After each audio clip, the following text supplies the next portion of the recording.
Mark எழுதின சுவிசேஷம் 15ஆம் அதிகாரம் 37, 38ஆம் வசனத்திலேயே கொஞ்ச நாள் அப்படியே தங்கிட்டு இருக்கிறோம்.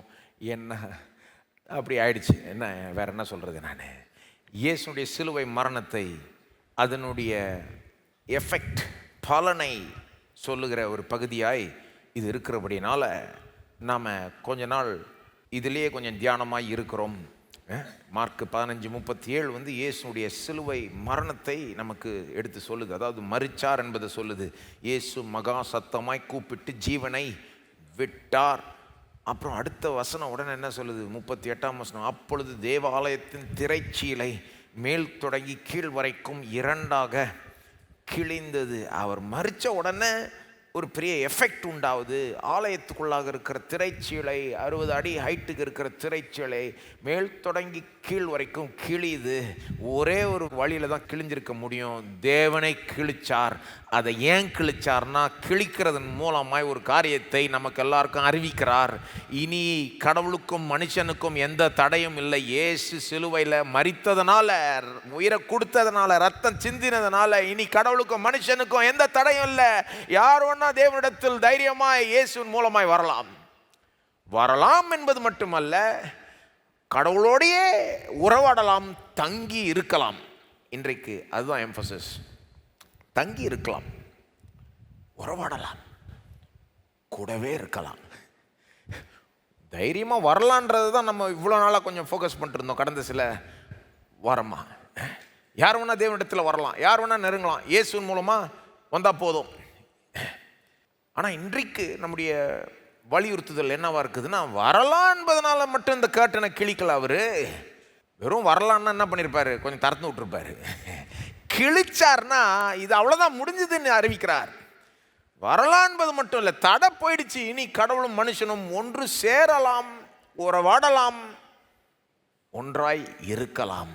மனிதன் கடவுளிடத்திலே தங்கி இருக்கலாம். Man can not only come boldly to God through Jesus, but also dwell with God and experience sweet fellowship.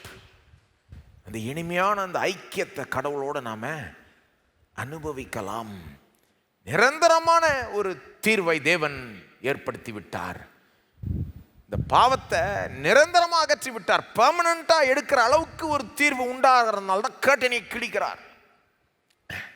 இப்போ இன்றைக்கு வந்து அந்த நிரந்தரமாக எப்படி இந்த பாவத்தையே எடுத்து விடுகிறார், அதுதான் நம்ம பார்க்க போகிறோம். நிரந்தரமாக எப்படி பாவத்தை எடுத்து விடுகிறார். பாவமே இல்லாத அளவுக்கு நம்மை பாவமற்றவர்களாய் மாற்றி, நம்மகிட்ட துளி அளவு பாவம் இல்லாத அளவுக்கு நம்மளை மாற்றி, சொல்லப்போனால் உலகத்தையே மாற்றி, புதிய வானம் புதிய பூமியில் பாவம் இருக்காது, தீமை இருக்காது, நம்மிடத்துலையும் இருக்காது.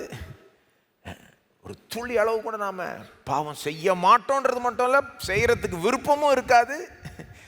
அப்படி ஒரு பாவ சோதனை ஏற்படாது. அப்படிப்பட்ட ஒரு எதிர்காலத்தை நோக்கி தான் நம்ம கொண்டு போகிறார். அதெல்லாம் மனசில் வச்சு தான் கேட்டனை கிழிச்சாருங்க. சரிங்களா? கேட்டனை அவர் கிழிக்கிறாருன்னா அதன் மூலமாக என்ன சொல்கிறாரு? இந்த பாவத்துக்கான பிராயச்சித்தத்தை உண்டாக்கியாச்சு. இயேசுடைய சிலுவை மரணம் அந்த அளவுக்கு பாவத்தை நீக்குகிறது. வெறும் இப்போதைக்கு என்னமோ நம்மளை சரிப்படுத்தி கடவுள்கிட்ட வர்றதுக்கு தகுதிப்படுத்துதுன்றது மட்டும் இல்லை, கடவுள்கிட்ட வந்து அவரோடவே தங்கி இருக்க, நித்தியமாய் அவரோட உறவாட, ஐக்கியம் கொள்ள ஒரு சொல்யூஷனை, ஒரு தீர்வை ஏற்படுத்தி விட்டது என்பதை தேவன் அறிவிக்கிறதுக்காக தான் கேட்டனை கிழிக்கிறார். இப்போ இவ்வளோ நாளாக வந்து நம்ம ஃபோக்கஸ், ஒரு எம்பசைஸ் பண்ணது வந்து, வலியுறுத்தினது வந்து தைரியமாக வரலாம். எவ்வளோ பெரிய பாவியாக இருந்தாலும் தைரியமாக வரலாம். ஏன்னா நம்முடைய பாவ கடனை இயேசு செலுத்தி விட்டார். பாவ கரையை இயேசுடைய ரத்தம் எடுத்து போடுது. நம்மளை சுத்திகரிச்சிடுறாரு, நம்மளை நீதிமானவும் ஆக்கிடுறாரு. பாவ கடன் போயிடுது, பாவ கரை போயிடுது, பாவ குற்றத்தையும் மாற்றி விட்டு நம்மளை நீதிமான் என்று தீர்த்து, குற்றவாளியை கடைசியில் கிறிஸ்துவனாலே நீதிமான் என்று தீர்த்து தைரியமாக வாழ்றார். உலகத்தில் எவ்வளோ பெரிய பாவியாக இருந்தாலும் தைரியமாக வரலாம் இயேசுவை நம்பி. அதே போல் ரொம்ப நல்லவங்களும் வரணும். ஏன்னா அவங்க நினைக்கிற அளவுக்கு அவங்க நல்லவங்களும் கிடையாது. சுவிசேஷம் வந்து வேறு கெட்டவங்களுக்கு மட்டும் இல்லை, நல்லவங்களுக்கும் தான். ரொம்ப கெட்டவங்க பரவாயில்லைங்க, எவ்வளோ கெட்டவங்களாக இருந்தாலும் இயேசுனுடைய ரத்தம் அவங்களை சுத்திகரிக்குது. எவ்வளோ பாவிகளாக இருந்தாலும் அவங்கள தேவன் நீதிமான் ஆக்குறாரு. அதனால் வரலாம். இல்லை ரொம்ப நல்லவங்க அவங்களும் வரணும், ஏன்னா அவங்க நினைக்கிற அளவுக்கு அவங்க நல்லவங்க கிடையாது. என் ஸ்கூலில் நான் தான் இருக்கிறதுலே ஃபாஸ்டஸ்ட் ரன்னர், ஃபாஸ்ட்டாக ஓடுவேன்னு சொல்லிக்கலாம், அது ஓகே. என் ஊர்லேயே நான் தான் ஃபாஸ்டஸ்ட் ரன்னர்னு கூட சொல்லிக்கலாம், அது ஓகே, அது ஒரு லெவல். ஆனால் உலகத்துலேயே ஃபாஸ்டஸ்ட் ரன்னர்னால் அது வேறு லெவலில். அந்த மாதிரி லெவல் இருக்குங்க. நம்ம மற்றவங்கள பார்க்குறப்போ அவங்களோட நம்ம நல்லவங்களாக தெரியலாம், ஆனால் கடவுள்கிட்ட போய் நின்னால் நாம் கெட்டவங்கள போல தெரியும். அதனால தான் இயேசுவே ஒரு இடத்துல சொல்கிறாரு, அவர் ஒருத்தர் தான் நல்லவர்ன்ட்டார். அப்படின்னு என்ன அர்த்தம்? அவரோட ஒப்பிட்டு பார்த்தா எல்லாமே கெட்டவங்க தான். என்ன பண்ணுறது? நமக்குள்ளே ஒப்பிட்டு பார்த்துக்கிட்டா நாம் இன்னொருத்தரோட நல்லவங்களா தெரிகிறோம். ஆனால் கடவுளோட ஒப்பிட்டா அவர் வேறு லெவலில் இருக்கிறார்ல.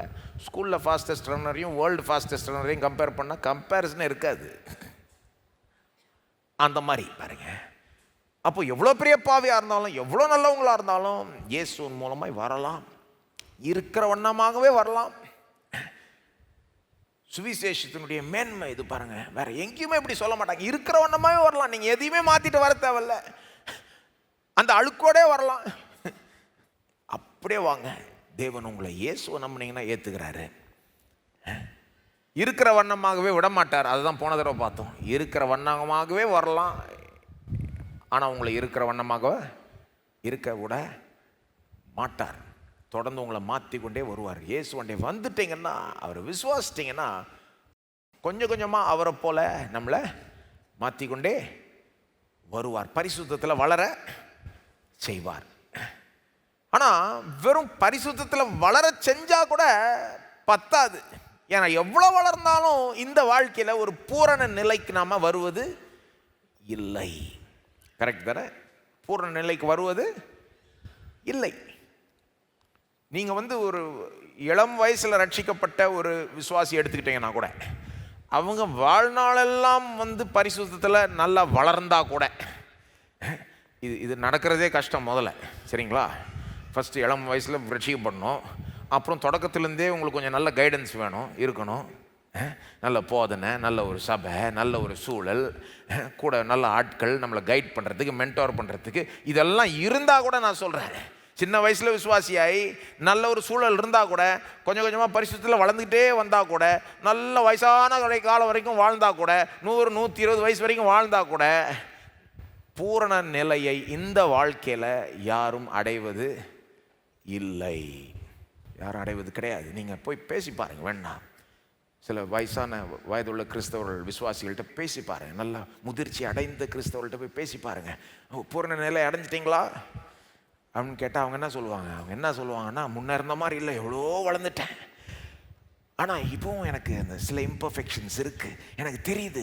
இயேசுக்கிட்ட நெருங்க என்ன இஷ்யூனா, போக போக அவரை போல் மாறிக்கிட்டே வருவோம்.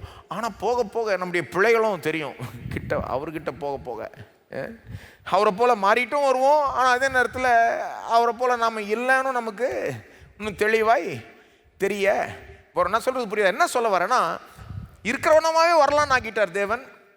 அதற்கேற்ற தகுதியை கொடுத்துட்டார். நான் உன்னை மன்னிச்சிடுறேன், சுத்திகரிச்சிடுறேன், நீதிமான் ஆக்கிடுறேன், தைரியமாக வான்றாரு.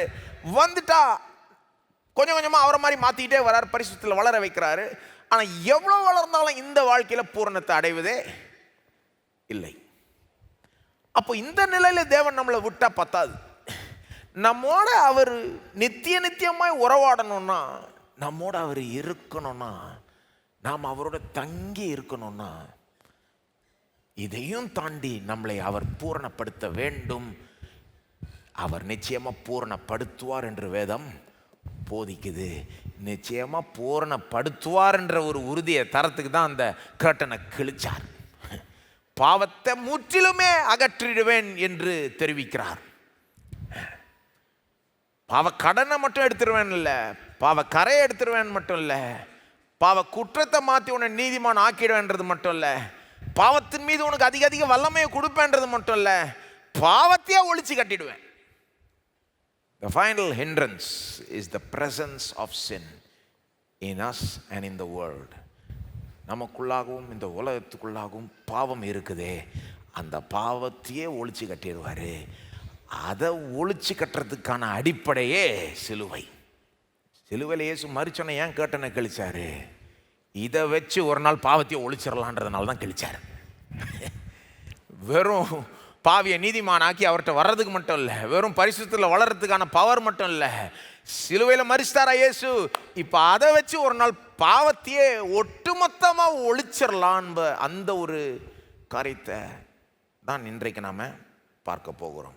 பாவத்தை ஒட்டுமொத்தமாக ஒழிக்க போகிறார். அது இன்னும் நடக்கலை, ஒரு நாள் நடக்க போகுது. இதுக்கு பேர் தான் தியாலஜியில் க்ளோரிஃபிகேஷன் சொல்லுவாங்க. க்ளோரிஃபிகேஷன், மகிமைப்படுத்துதல். ஒரு நாள் நாம் மகிமைப்படுத்தப்படுவோம், பூரணப்படுத்தப்படுவோம்.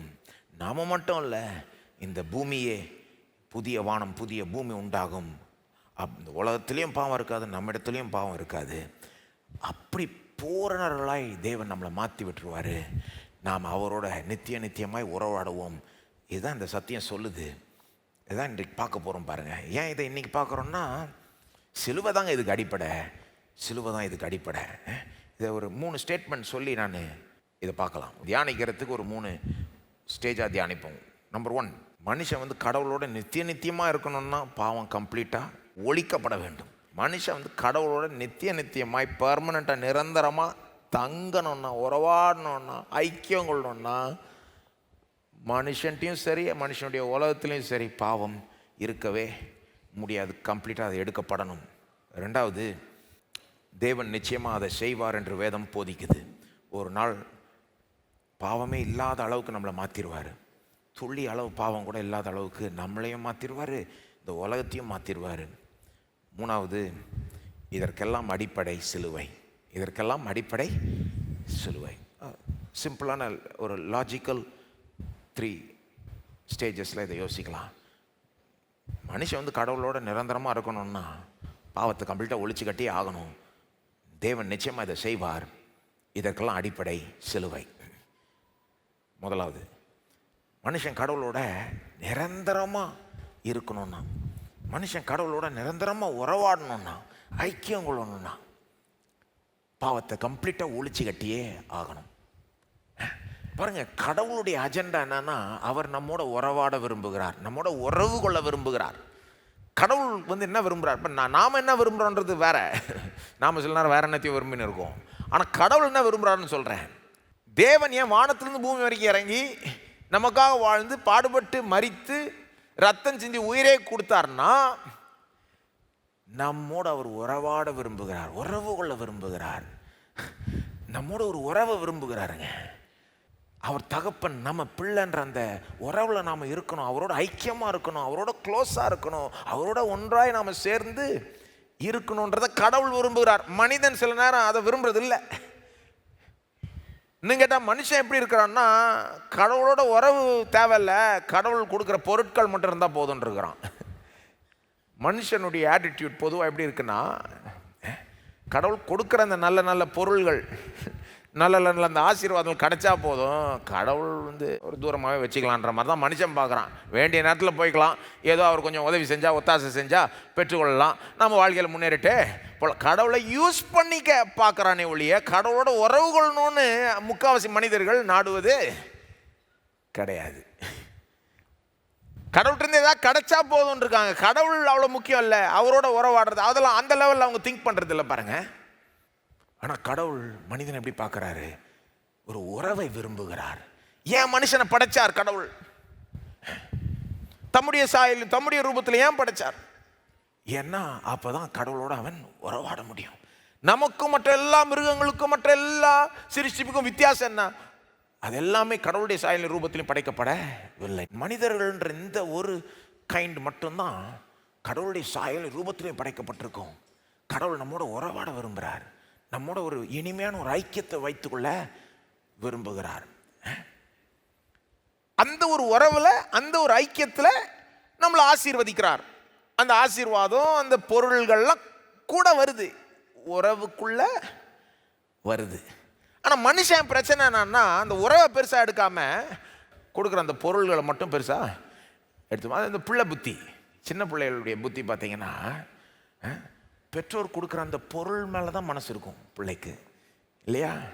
ஆனால் பெற்றோருக்கு அந்த உறவு தான் முக்கியம்.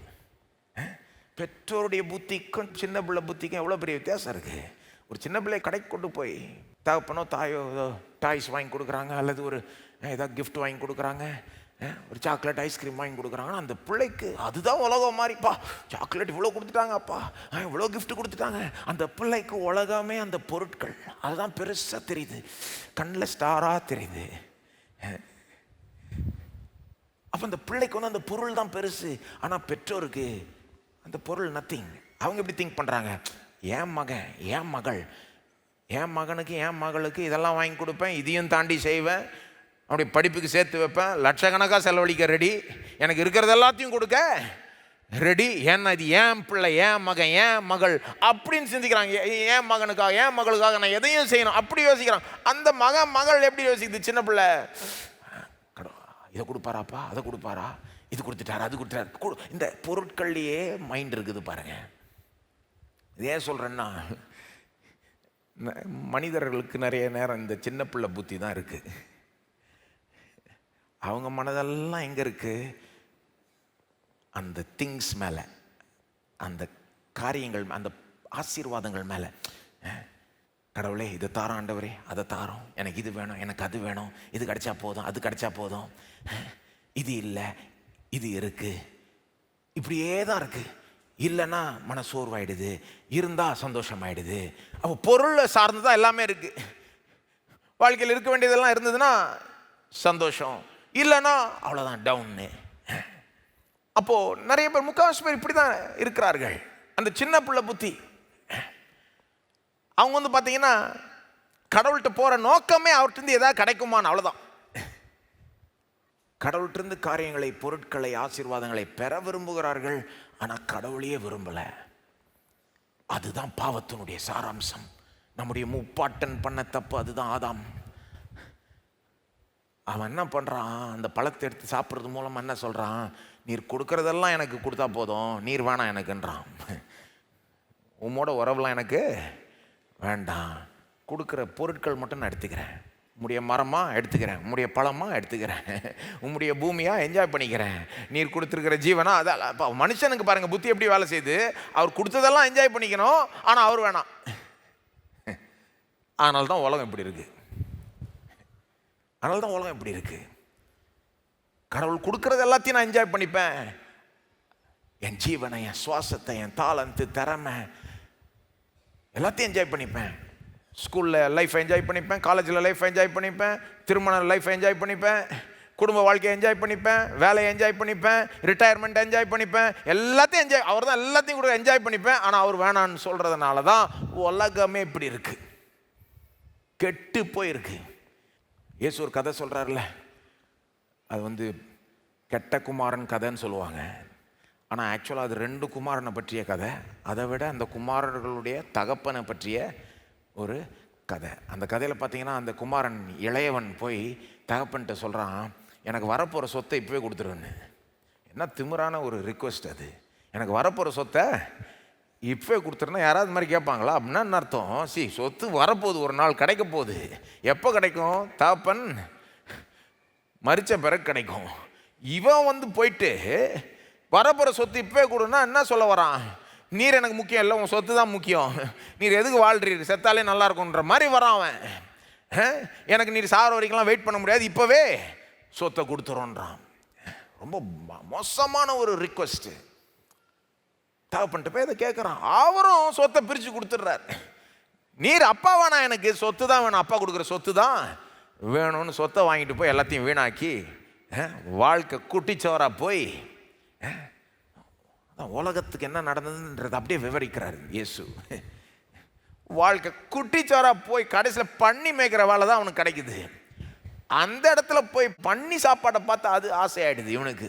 அந்த சாப்பாடு எனக்கு கிடைக்காதான். ஏன்னா அந்த அளவுக்கு வாழ்க்கையில் ராக் பாட்டம் போயிட்டான். ஒன்றும் வேலை இல்லை, பணம் இல்லை, ஒன்றுமே இல்லை, கஷ்டம், வறுமை. பண்ணிக்கு கிடைக்கிற அளவுக்கு கூட இவனுக்கு கிடைக்கல.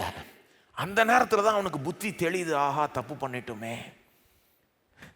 நல்ல ஒரு வீட்டில் இருந்தோம், நல்ல ஒரு அப்பா இருந்தார் நமக்கு. நம்ம வீட்டில் அவங்க அப்பா பணக்காராக இருந்திருப்பார் போல இருக்கு. ஏன்னா அவன் சொல்கிறான் அந்த இடத்துல, கூலிக்கு வேலைக்கு இருக்கிற ஆட்களே எங்கள் அப்பா வீட்டில் சாப்பாடு தாராளமாக இருக்கும். ஒன்று பண்ணலாம், நம்ம பண்ணி மேய்க்கிறத விட்டுட்டு அப்பாட்ட போய், சாரி அப்பா, நான் உமக்கு விரோதமாகவும் பரலோகத்து விரோதமாகவும் பாவம் செஞ்சிட்டேன், உம்முடைய மகனாக இருக்கிறதுக்கு எனக்கு தகுதியே இல்லை, என்னை ஒரு வேலைக்காரனாக ஏற்றுக்கோங்க அப்படின்ட்டு நான் போகிறேன்ட்டு போகிறான். ஏன் போகிறான்? நிறைய பேர் நினச்சிக்கிறாங்க இளையவன் ரொம்ப மனம் திரும்பி சூப்பராக மனம் திரும்பி போகிறான். அப்படி ஒன்றும் சூப்பராலாம் மனம் திரும்பல. அப்பா வேணாம், சொத்து வேணும்னு தான் விட்டு வந்தான். இப்போவும் அப்பா வேணும்னு போல, அவன் சோறு வேணும், அவ்வளோதான், சோறு வேணும். ஆனால் அட்லீஸ்ட் போகிறான், அட்லீஸ்ட் போகிறான். நம்மள நிறைய பேர் அப்படி தான். நம்ம கடவுள்கிட்ட வந்தோம், ஏதோ ஒன்று வேணும்னு தான் வந்தோம் பாருங்க. ஏதோ ஒன்று வேணும், கிடைச்சா போதும், பிழைச்சா போதும், கடவுள் நம்மளை கொஞ்சம் ஆசீர்வச்சா, கொஞ்சம் உயர்த்தினா, தூக்கி விட்டா போதும் தான் போகணும். ஏன்னா நம்ம புத்தி அப்படி தான் வேலை செய்யுது. நம்ம அதெல்லாம் அந்த சின்ன பிள்ளை புத்தியில் கொஞ்சம் அப்படி தான் தொடங்குறோம் பாருங்க. பரவாயில்ல, அப்படி இருந்தால் கூட கடவுள்கிட்ட வரலாம், தைரியமாக வரலாம், தயக்கம் இல்லாமல். கடவுள்கிட்ட போனால் ஏதாவது கிடைக்குமா அப்படின்னு நீங்கள் இருக்கிறீங்கன்னா கூட தைரியமாக வாங்கன்னு சொல்லுவேன், கிடைக்கும்னு சொல்லுவேன், கடவுள் உங்களுக்கு உதவி செய்வார்னா சொல்லுவேன். சின்ன பிள்ளை புத்தி இருந்தால் கூட பரவாயில்ல, தைரியமாக வாங்க, கடவுளை நம்புங்க. அவன் அப்படி தான் போகிறான். அவன் ஒன்றும் சூப்பராக மனம் திரும்பிலாம் போல, அரைகுறையாக மனம் திரும்பி அரைகுறையாக தான் வரான். டவுட்டோடு போயிருப்பான்னு நினைக்கிறேன். ஆனால் அவங்க அப்பா வந்து கடவுள் யாருன்றதை அந்த அப்பான் மூலமாக காமிக்கிறார் இயேசு. அவன் வர்றதை தூரத்துலேருந்து கண்டு அவர் காத்துக்கிட்டு இருக்கிறார் போல. இவன் போய் எவ்வளோ மாதம் ஆச்சோ வருஷம் ஆச்சோ, ஆனால் அவர் காத்துக்கிட்டு இருக்கிறாரு, எப்படா வருவான். அவன் வரதை பார்த்த உடனே ஓடி போய், அந்த காலத்தில் வேஷ்டி மாதிரி கட்டியிருப்பாங்க பாருங்கள் இந்த இந்த யூத ஆண்கள், அதுவும் அவங்க அப்பா கொஞ்சம் பெரிய ஆளாக இருந்திருப்பார் போல இருக்கு. வேஷ்டியை வச்சுட்டு ஓடுறது எவ்வளோ கஷ்டம் உங்களுக்கே தெரியும். அப்போ அதை மேலே கட்டி காலெல்லாம் காமிச்சிக்கிட்டு தான் ஓடணும். ஒரு பெரிய மனுஷன் அப்படி ஓடவே மாட்டாங்க. அந்த கதையில் இயேசு சொல்கிறாரு, அந்த அப்பா ஓடி போய் அவனை கட்டி பிடிச்சி முத்தம் கொடுத்தாராம். மான மரியாதைலாம் பார்க்காம, மகன் வந்துட்டான், அவருக்கு அவ்வளோ சந்தோஷம். அவன் உடனே அவன் ஸ்பீச்சை சொல்கிறான். ஏற்கனவே ரேஸ் பண்ணிட்டு வந்தான் ஒரு ஸ்பீச். அப்பா நான் தப்பு பண்ணிட்டேன், உமக்கு விரோதமாக பரலோகத்துக்கு விரோதமாக மகனாக இருக்கிறதுக்கு எனக்கு தகுதி இல்லை. அப்பா வந்து அவன் பேசுகிறது கேட்கவே இல்லை. வேலைக்காரனை சொல்லி, முதல்ல பெஸ்ட்டு துணி எடுத்துகிட்டு வா, அவனுக்கு ரிங்கை போடு, பாதரட்சத்தை கொடு அப்படின்ட்டு ஒரு பெரிய கொண்டாட்டத்தை கொண்டாடுவோம். ஊரையே கூட்டிகிட்டு வந்து ஒரு பெரிய பார்ட்டி, பெரிய செலிப்ரேஷன். என் தொலைந்து போன என் மகன் திரும்ப கிடச்சிட்டான், எனக்கு மரித்து போயிருந்த மகன் திரும்ப இப்போ உயிரோட வந்துட்டான். அவன் சொல்கிறான், எனக்கு மகனாக இருக்கிறது தகுதியே இல்லைன்னு. அவர் சொல்கிறார், இல்லை நீ, அவருக்கு என்ன வேலைக்காரனை தேவை, அவருக்கு யாருக்குமே கடவுளுக்கு நிறைய வேலை செய்கிறதுக்கு ஆட்கள் இருக்கிறாங்க. அவங்க யாருன்னா தூதர்கள். அவருக்கு வெறும் அந்த மாதிரி ஆட்கள் வேணும்னா அவங்களோட விட்டுருப்பார். நம்மளையும் படைச்சாரு, அவருக்கு ஏதோ வேலை ஆகணும்னு கிடையாது, நம்மோட உறவாடணும். மகன் மகள்ன்ற அந்த உறவை அவர், அப்போ அவன் போகிறது பாருங்க, அந்த இளையவன் போகிற அவனுடைய புத்தி வந்து சோறு கிடைச்சா போதும்னு போகிறான். அவர் அவனை எப்படி ஏற்றுக்கிறார்? மகனாக ஏற்றுக்கிறார். சோறாது எல்லாத்தையும் கொடுக்குறேன்றாரு. சோறெல்லாம் நத்திங். உன்னை மகனாக ஏற்றுக்கிறேன், மகளாக ஏற்றுக்கிறேன், உனக்கு வேண்டியது எல்லாத்தையும் செய்கிறேன். ஆனால் அது வேறு அவர் கொடுக்குற காரியங்களில் அவர் நம்மோட உறவு கொள்கிறார் என்பதை நாம் புரிந்து கொள்ளணும். அது பிறகு தான் நமக்கு புரிய வருது. நம்ம எல்லாருமே கடவுள்கிட்ட போகிறப்போ அந்த இளையவனை மாதிரி தான் போகிறோம் பாருங்க. ஏதாவது கிடச்சா போதும்னு போகிறோம். கடவுள் நம்மளை ஏற்றுக்கிறார். எப்படி ஏற்றுக்கிறாரு? ஒரு பிள்ளையாக ஏற்றுக்கிறார். நீங்கள் தேவனுடைய பிள்ளை, எல்லாம் சொல்லுங்கள், தேவனுடைய பிள்ளை. தேவனுடைய குடும்பத்தில் நாம் இருக்கிறோம்.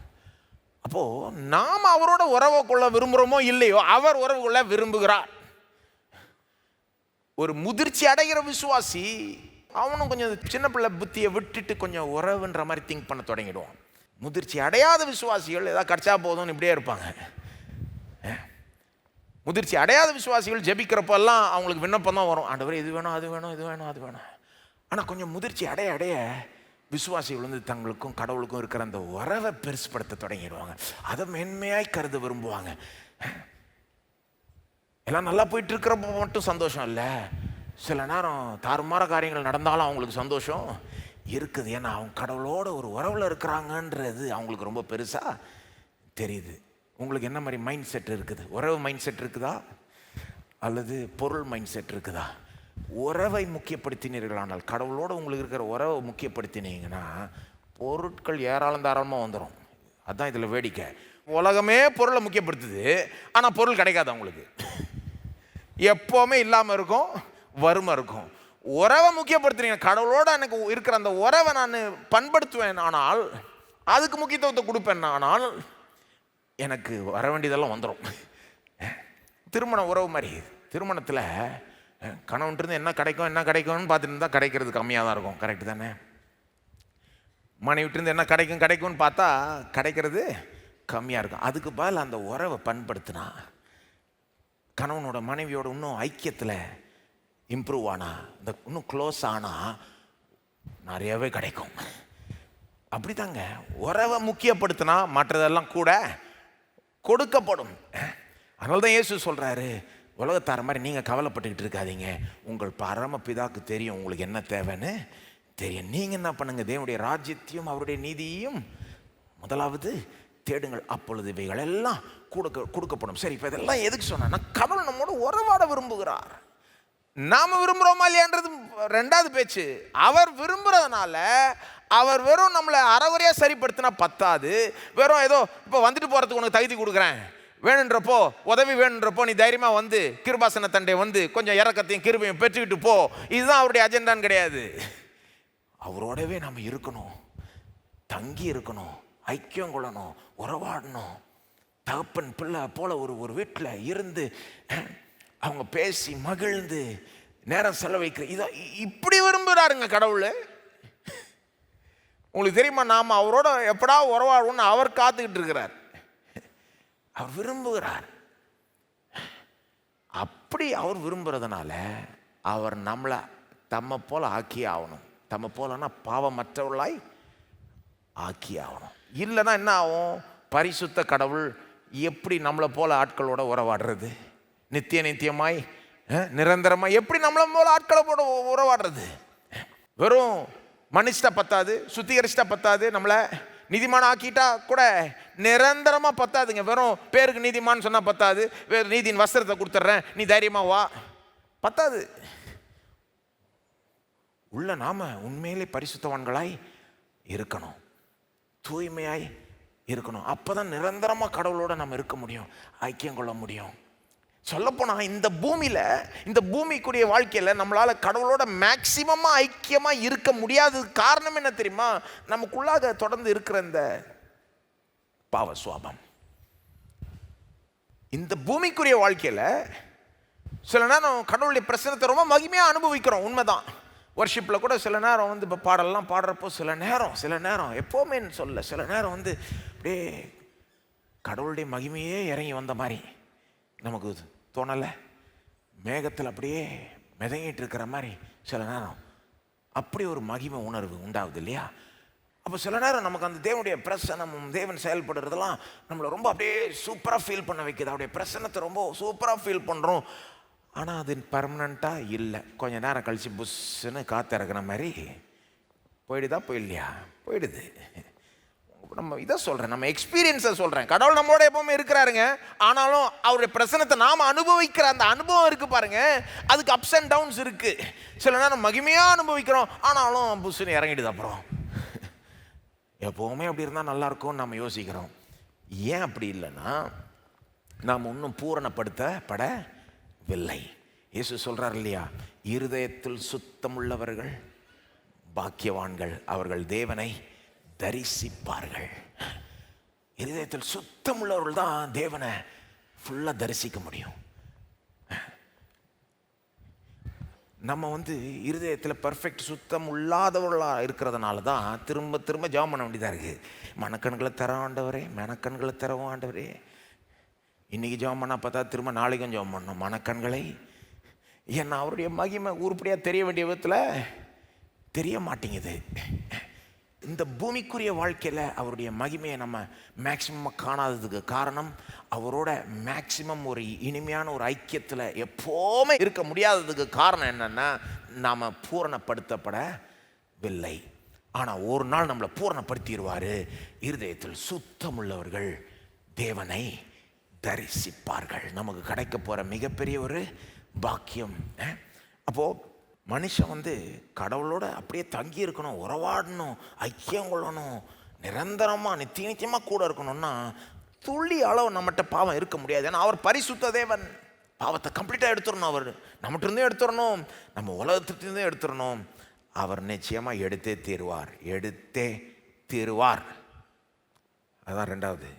நிச்சயமாக தேவன் நம்மகிட்டருந்தையும் சரி, இந்த உலகத்திலிருந்து சரி, பாவத்தை எடுத்துருவார்.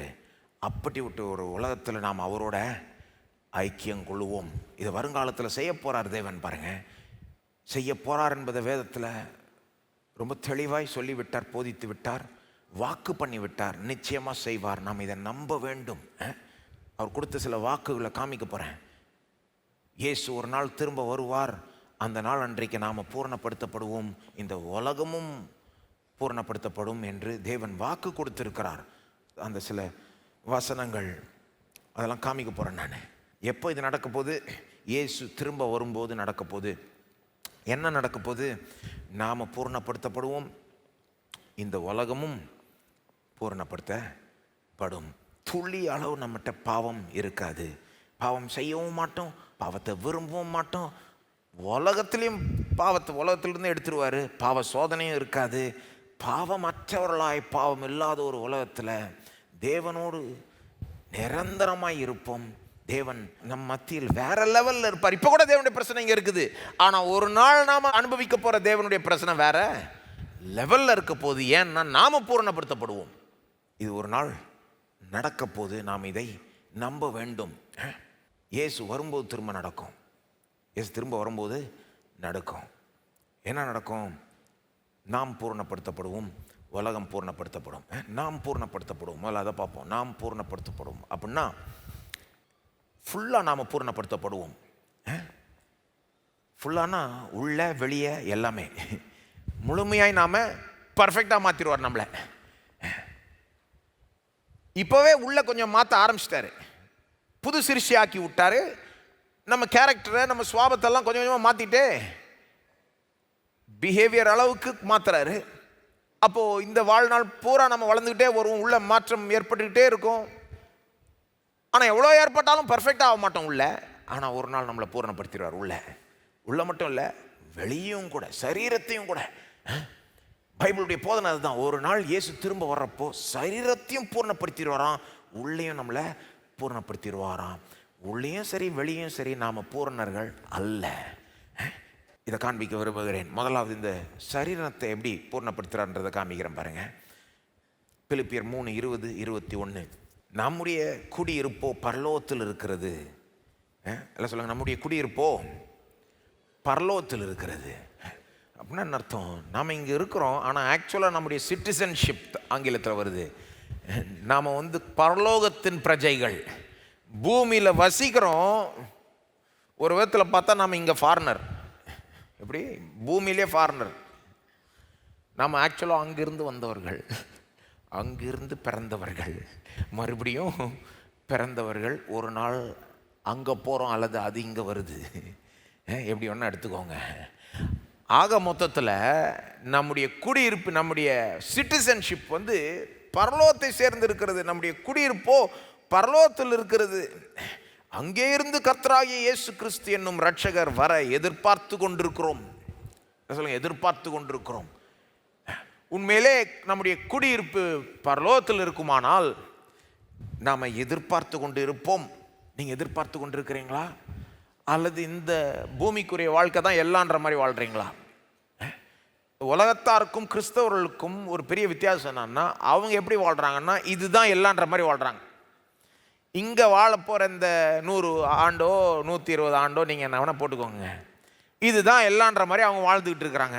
நாம் வித்தியாசமானவர்கள். ஏன்னா நமக்கு தெரியும் இது எல்லாமே கிடையாது. இங்கே எவ்வளோ நாள் வாழ்ந்தாலும் இது எல்லாமே கிடையாது. சொல்ல போனால் இது ரொம்ப ஒரு சின்ன பகுதி. ஒரு நித்தியமே நமக்காக காத்து கொண்டிருக்குது. அந்த நித்தியத்தோடு ஒப்பிட்டீங்கன்னா இந்த 100 இருக்கட்டும், 120 இருக்கட்டும், 200 இருக்கட்டும், இதெல்லாம் ரொம்ப சின்ன லெவலுங்க. இது ரொம்ப சின்ன அளவுங்க இது. ஆனால் உலகத்துக்களுங்க இதுதான் எல்லான்ற மாதிரி இருப்பாங்க. கிடையாது. நம்முடைய குடியிருப்பு பரலோகத்தில் இருக்கிறது. நாம் அங்கிருந்து இரட்சகர் வர எதிர்பார்த்து கொண்டிருக்கிறோம். எதிர்பார்த்து கொண்டிருக்கிறோம்.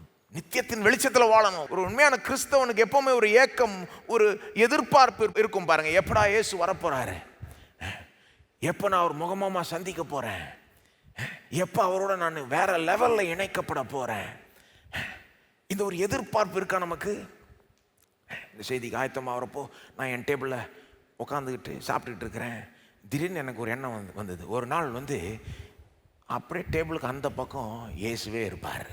முகமாய் நாம் அவரை தரிசிப்போம், அவரை பார்ப்போம், அவரோட ஐக்கியம் கொள்ளுவோம். இப்போ நான் இயேசு முகத்தை பார்த்ததே கிடையாது. நான் நினைக்கிறேன் நீங்கள் முக்கால்வாசி பேரும் இயேசுனுடைய முகத்தை பார்த்ததில்லை. அவருக்கு ஒரு நிஜமான முகம் இருக்குது, இங்கே பார்த்துருக்கேன் அவரை. ஆனால் ஒரு நாள் முகமாய் பார்க்க போகிறேன். இப்போ விசுவாசித்து நடக்கிறேன், தரிசித்து நடக்கலை. ஆனால் ஒரு நாள் அவரையே தரிசிப்பேன். நான் அந்த நாளுக்காக ஏங்கி கொண்டிருக்கேன், எதிர்பார்த்து கொண்டிருக்கிறேன். அப்போ என்னுடைய வாழ்க்கைக்கு ஒரு 2 தன்மை இருக்குது. ஒரு பக்கம் இந்த பூமிக்குரிய காரியங்களை ஃபோக்கஸ் பண்ணிக்கிட்டே இருக்கிறேன். ஆனால் இன்னொரு பக்கம் எப்படா அவர் வருவார், எப்படா போகலான் இருக்கிறேன். அதுதான் ஒரு தேவ மனிதர் சொன்னார், இப்படி வாழணுமா, ஒரு கால் பூமி மேலே, ஒரு கால் இப்படி தூக்கிட்டு எப்போ வேணால் ready to go, 1 foot raised life. இப்படி நிற்கிறது எவ்வளோ கஷ்டம் தெரியுமா உங்களுக்கு? நின்று பாருங்க தெரியும். அதாவது ஒரு கால் அப்படியே அங்கே, இன்னொரு கால் மேலே. இப்படி அர்த்தம் என்னது? ஒரு பக்கம் இந்த பூமிக்குரிய வாழ்க்கைக்கு நம்ம முக்கியத்துவம் கொடுக்கணும். நிச்சயமாக நல்லா படிக்கணும், வேலைக்கு போகணும், சம்பாதிக்கணும், குடும்பத்தை ரைஸ் பண்ணணும், கல்யாணம் பண்ணிக்கணும், பிள்ளைகளை பெற்றுக்கணும், எல்லாத்தையும் செய்யணும். அது ரொம்ப முக்கியம். கடவுள் நம்மளை இங்கே வச்சிருக்கிறார், ஒரு நோக்கத்தோடு வச்சிருக்கிறார், ஒரு சீசனுக்காக வச்சிருக்கிறாரு. இதெல்லாம் அறிந்து முக்கியத்துவம் கொடுத்து இது எல்லான்ற மாதிரி வாழணும். ஆனால் அதே நேரத்தில், அதே சைமல்டேனியஸ்லி ஒரே நேரத்தில் பார்த்தீங்கன்னா எப்போவுமே போகிறதுக்கு ரெடியாக இருக்கணும். ஏசு எப்போ வேணா வருவார், அவரை நான் சந்திக்க ஆவலாக இருக்கிறேன், போகிறதுக்கும் ரெடியா, ரெண்டுமே இருக்கணுங்க. இப்படி நிற்கிறதே கஷ்டம்னா இப்படி வாழ்கிறது இன்னும் கஷ்டம். ரெண்டுமே இருந்து வாழ்கிறது கஷ்டம். அதனால தான் சில பேர் பார்த்தீங்கன்னா போகிறதுலே இருப்பாங்க, சில பேர் இருக்கிறதுலே இருப்பாங்க. ரெண்டுமே தப்புங்க. போகிறதுலே இருக்கிறதும் தப்பு, இருக்கிறதுலே இருக்கிறதும் தப்புங்க. இப்படி இருக்கணுங்க, கஷ்டம் இது. அதுதான் உண்மையான கிறிஸ்தவ வாழ்க்கை. இந்த வாழ்க்கையும் முக்கியம். ஏன்னா right now counts for ever. Right now counts for ever. அப்படின்னா என்ன அர்த்தங்க? இப்போ இந்த நிமிஷம் இங்க இந்த பூமியில் நீங்க என்ன செய்யறீங்கன்றது நித்தியம் வரைக்கும் அதனுடைய பலனை அனுபவிப்பீங்க. இந்த செய்தியை நீங்க நல்லா கேட்டீங்கன்னா அதனுடைய பலன் நித்தியம் வரைக்கும் இருக்குது உங்களுக்கு. இல்லை இந்த செய்தி கேட்குறப்ப தூங்கிட்டு இருந்தீங்கன்னா அதுக்கு பலனும் நித்தியம் வரைக்கும் இருக்கும். கிறிஸ்தவ வாழ்க்கையினுடைய அந்த மைண்ட் செட் நமக்கு இருக்கணும் பாருங்க. உண்மையிலே right now counts for ever. இந்த வாழ்க்கையில் நம்ம செய்கிற சின்ன சின்ன காரியங்களுக்கு நித்திய பலன் உண்டு. அதான் இயேசு சொல்றார், என் பேரில் ஒரு கிளாஸ் தண்ணி கொடுத்தா கூட உனக்கு நித்திய பலன் உண்டுன்றாரு. யோசித்து பாருங்க, ஒரு கிளாஸ் தண்ணி ஒரு பெரிய விஷயமே இல்லை நினைப்போம் நம்ம. ஒரு கிறிஸ்தவம் அப்படி நினைக்கிறது இல்லை. இந்த வாழ்க்கையில் செய்கிறது ரொம்ப முக்கியம், ரொம்ப முக்கியம், நித்தியம் வரைக்கும் முக்கியம். ஆனால் இந்த வாழ்க்கை ரொம்ப ஒரு குறுகிய ஒரு பகுதி தான் இல்லையா? நித்தியத்தோட கம்பேர் பண்ணீங்கன்னா இந்த வாழ்க்கை ரொம்ப சின்ன ஒரு பார்ட். இந்த வாழ்க்கை ரொம்ப முக்கியம், ஆனால் இந்த வாழ்க்கை ரொம்ப ஒரு சின்ன பார்ட். இப்படிலாம் நம்ம திங்க் பண்ணுங்க. இந்த ஸ்டேஜ் எவ்வளோ வைடாக இருக்கு. நீங்கள் நித்தியத்தோடு ஒப்பிட்டீங்கன்னா இந்த வாழ்க்கை பார்த்தீங்கன்னா இங்கேயோட முடிஞ்சிடும். அவ்வளோதான், அவ்வளோதான். வாழ்க்கை தொடங்குது, வாழ்கிறோம், முடிஞ்சது. நித்தியம் பெரும்பாலும் நித்தியம்தான் இந்த பூமிக்குரிய வாழ்க்கை. ஏன்னா நித்தியத்தோட கம்பேர் பண்ணால் 100 வருஷம்லாம் 200 வருஷம்லாம் நத்திங்க.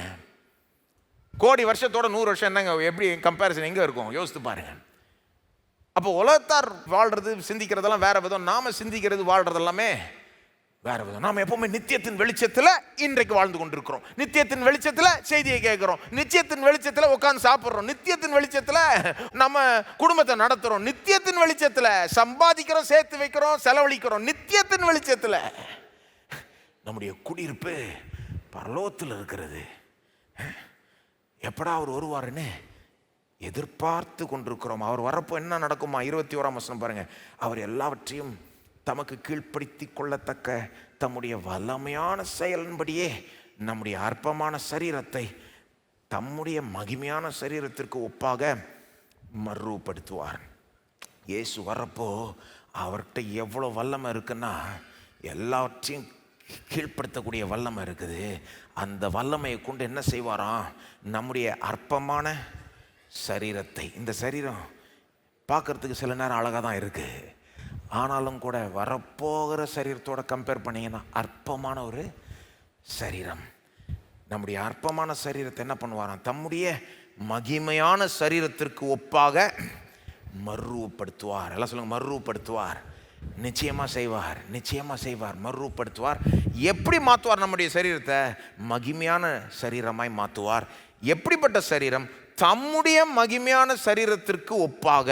அதாவது ஒரு நாள் இந்த சரீரம் இயேசுடைய உயிர்த்தெழுந்த அந்த சரீரத்தை போல மாற்றப்படும். யோசித்து பாருங்க. இப்போ வந்து இந்த சரீரத்துக்கு நல்லா தான் இருக்குது, ஆனாலும் கூட சில பிழைகள்லாம் இருக்குல்ல. இந்த சரீரத்துக்கு வியாதி வர முடியுது, வேதனை வர முடியுது, வியாதிக்குள்ளாவது வேதனைக்குள்ளாவது, வயசாகுது. இந்த வயசாகிறத ஸ்டாப் பண்ணுறதுக்கு என்னென்ன பண்ணணுமோ ட்ரை பண்ணுறாங்க எல்லாரும். ரிசர்ச் பண்ணிக்கிட்டே இருக்கிறாங்க. ஆன்டி ஏஜிங் க்ரீம், இது அதுன்னு. எப்படியாவது மரணத்தை தள்ளி போடுறது, இந்த வயசாகிறத நிறுத்துறது, எவ்வளோ ட்ரை பண்ணிக்கிட்டு இருக்காங்க. ஓகே தான் அதெல்லாம். ஆனால் ஒரு கிறிஸ்தவன் வெறும் அதை பார்த்துட்டு இருக்கக்கூடாது. அந்த க்ரீம்லாம் போட்டுக்கிறது ஒன்றும் தப்புன்னு சொல்ல மாட்டேன், போட்டுக்கலாம். பார்க்குறதுக்கு கொஞ்சம் வயசு கம்மியாக காமிக்கணும்னா, அல்லது வயசாகிறத கொஞ்சம் அது தள்ளி போடணும்னா தாராளமாக யூஸ் பண்ணிக்கலாம். ஆனால் நம்முடைய நம்பிக்கை அதன் மேலே இல்லை. நம்முடைய நம்பிக்கை இயேசு வர்றப்போ மகிமையான சரீரமாக இதை மாற்றுவார். அழிவில்லாத ஒரு சரீரம், சாவாமை உள்ள ஒரு சரீரம் நமக்கு கொடுப்பார். அவருக்கு இருக்கிற ஒரு சரீரத்தை போல் நமக்கும் கொடுப்பார் என்பதை நாம் நம்ப வேண்டும். பாருங்கள், இயேசுக்கு உயிர்த்தெழுந்த பிறகு ஒரு சரீரம் இருந்தது பாருங்க, அற்புதமான சரீரம். திடீர்னு நினச்சா ரூமுக்குள்ளே வராரு, நினச்சா போகிறாரு, எப்போ வந்தார் எப்போ போனார் ஒன்றுமே தெரில யாருக்கும். திடீர்னு பேசிட்டு இருக்காங்க, திடீர்னு இருக்கிறாரு, திடீர்னு போயிடுறாரு. அப்படிப்பட்ட ஒரு சரீரம் நமக்கு ஒரு நாள் கொடுக்கப்படுமா? எனக்கு எல்லாம் டீட்டெயிலும் தெரியாது, சொல்கிறேன். அவரை போல ஒரு சரீரம், சாவாமை உள்ள சரீரம், அழியாத ஒரு சரீரம். 1 கொரிந்தியர் 15 சொல்லுது பாருங்க. 1 கொரிந்தியர் 15:51 வாசிக்கிறேன். இதோ ஒரு ரகசியத்தை உங்களுக்கு அறிவிக்கிறேன், நாம் எல்லாரும் நித்திரை அடைவதில்லை, ஆகிலும் கடைசி காலம் துணிக்கும் போது ஒரு நிமிஷத்திலே, ஒரு இமைப்பொழுதிலே நாம் எல்லாரும் மறுரூபமாக்கப்படுவோம். எல்லாம் சொல்லும், மறுரூபமாக்கப்படுவோம். எப்படி சொல்றாரு பாருங்க பவுல். நிச்சயமா நடக்கும், மறுரூபமாக்கப்படுவோம், மறுரூபப்படுத்துவார். எப்படி செய்வாராம்? ஒரு நிமிஷத்திலே, ஒரு இமைப்பொழுதிலே. எல்லாம் சொல்லுங்க, ஒரு நிமிஷத்திலே, ஒரு இமைப்பொழுதிலே. ஒரு செகண்டில், ஒரு மோமெண்ட்டில், இன்ஸ்டன்டேனியஸாக நடக்கும். இப்போ வந்து இந்த வாழ்நாள் பூரா பரிசுத்தத்தில் வளர்ந்துக்கிட்டே வரும், ஸ்லோவாக வளர்கிறோம். நமக்கே சில நேரம் வெறுப்பாகுது. ஆண்டவரே கொஞ்சம் ஃபாஸ்ட்டாக வளர செஞ்சால் நல்லா இருக்காது, ஏன் இப்படி பண்ணுறீர்? அதுக்கும் அவர் காரணம் வச்சுருக்காரு, எல்லாத்துக்கும் காரணம் வச்சுருக்கிறாரு. ஆனால் பூர்ணப்படுத்துதல் இன்ஸ்டன்டேனியஸாக நடக்குது. ஒரே செகண்டில் பூர்ணப்படுத்திடுறாரு. அப்போது இயேசு வரப்போ இயேசுவை போல சரீரம் நம்ம கொடுக்கப்படும். அது வந்து 52ஆம் வசனம் பாருங்க. எக்காலம் துணிக்கும், அப்பொழுது மரித்தோர் அழிவில்லாதவர்களாய் எழுந்திருப்பார்கள், நாமும் மறுரூபமாக்கப்படுவோம். 53 அழிவுள்ளதாகிய இது அழியாமையையும், சாவுக்கேதுவாகிய இது சாவாமையையும் தரித்து கொள்ள வேண்டும். இது நடக்கும், நடக்கும்ன்றாரு, நடக்கணும்ன்றாரு. நம்ம மறுரூபமாக்கப்படுவோம்ன்றாரு, இங்கே வந்து இப்படி தரித்து கொள்ள வேண்டும்ன்றாரு. இது நிச்சயமாக நடக்கணும். கடவுள் இதை செய்யாமல் விட மாட்டார். மரித்தோர் வந்து அழிவு இல்லாதவர்களாய் எழுந்திருப்பார்கள். இயேசு வரப்போது கல்லறைலாம் திறக்கப்படும், மரித்தோரெல்லாம் எழுந்திருப்பார். கிறிஸ்துவுக்குள் மரித்தவர்கள் முதலாவது எழுந்திருப்பார். இன்னொரு பகுதி சொல்லுது, நாம் மறுரூபமாக்கப்படுவோம். அழியாமை நமக்கு உண்டாகும், சாவாமை நமக்கு கிடைக்கும். இதெல்லாம் நடக்க போகுது. இதெல்லாம் நினச்சி பார்க்குறப்போ நமக்கு ஆச்சரியமாக இருக்குது பாருங்கள். ஒரு நாள் ஒரு சரீரம் வரப்போகுது பாருங்கள் நமக்கு. அந்த சரீரம் சாகவே சாகாது, வயசாகவே ஆகாது, அதுக்கு வலியும் வேதனையும் உண்டாகாது. ஒரு மகிமையான ஒரு சரீரமாக இருக்கும். இன்னொரு இடத்துல வேதம் சொல்லுது, நீதிமான்கள் சூரியனை போல பிதாவுடைய ராஜ்யத்தில் பிரகாசிப்பார்கள்.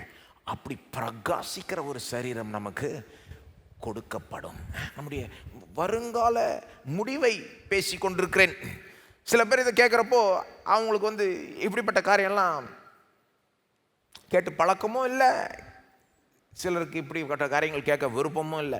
ஏங்க நான் இப்போ தவிச்சிக்கிட்டு இருக்கேன், என்னைக்கோ நடக்க போகிற என்னத்தையோ பேசின்னு இருக்கேங்களே. இயேசு வரப்போ வரட்டுங்க, நடக்கிறப்போ நடக்கட்டுங்க, இப்போ ஏதோ வர மாதிரி சொல்லுங்க. அதை தான் சொல்லிக்கிட்டு இருக்கிறேன்.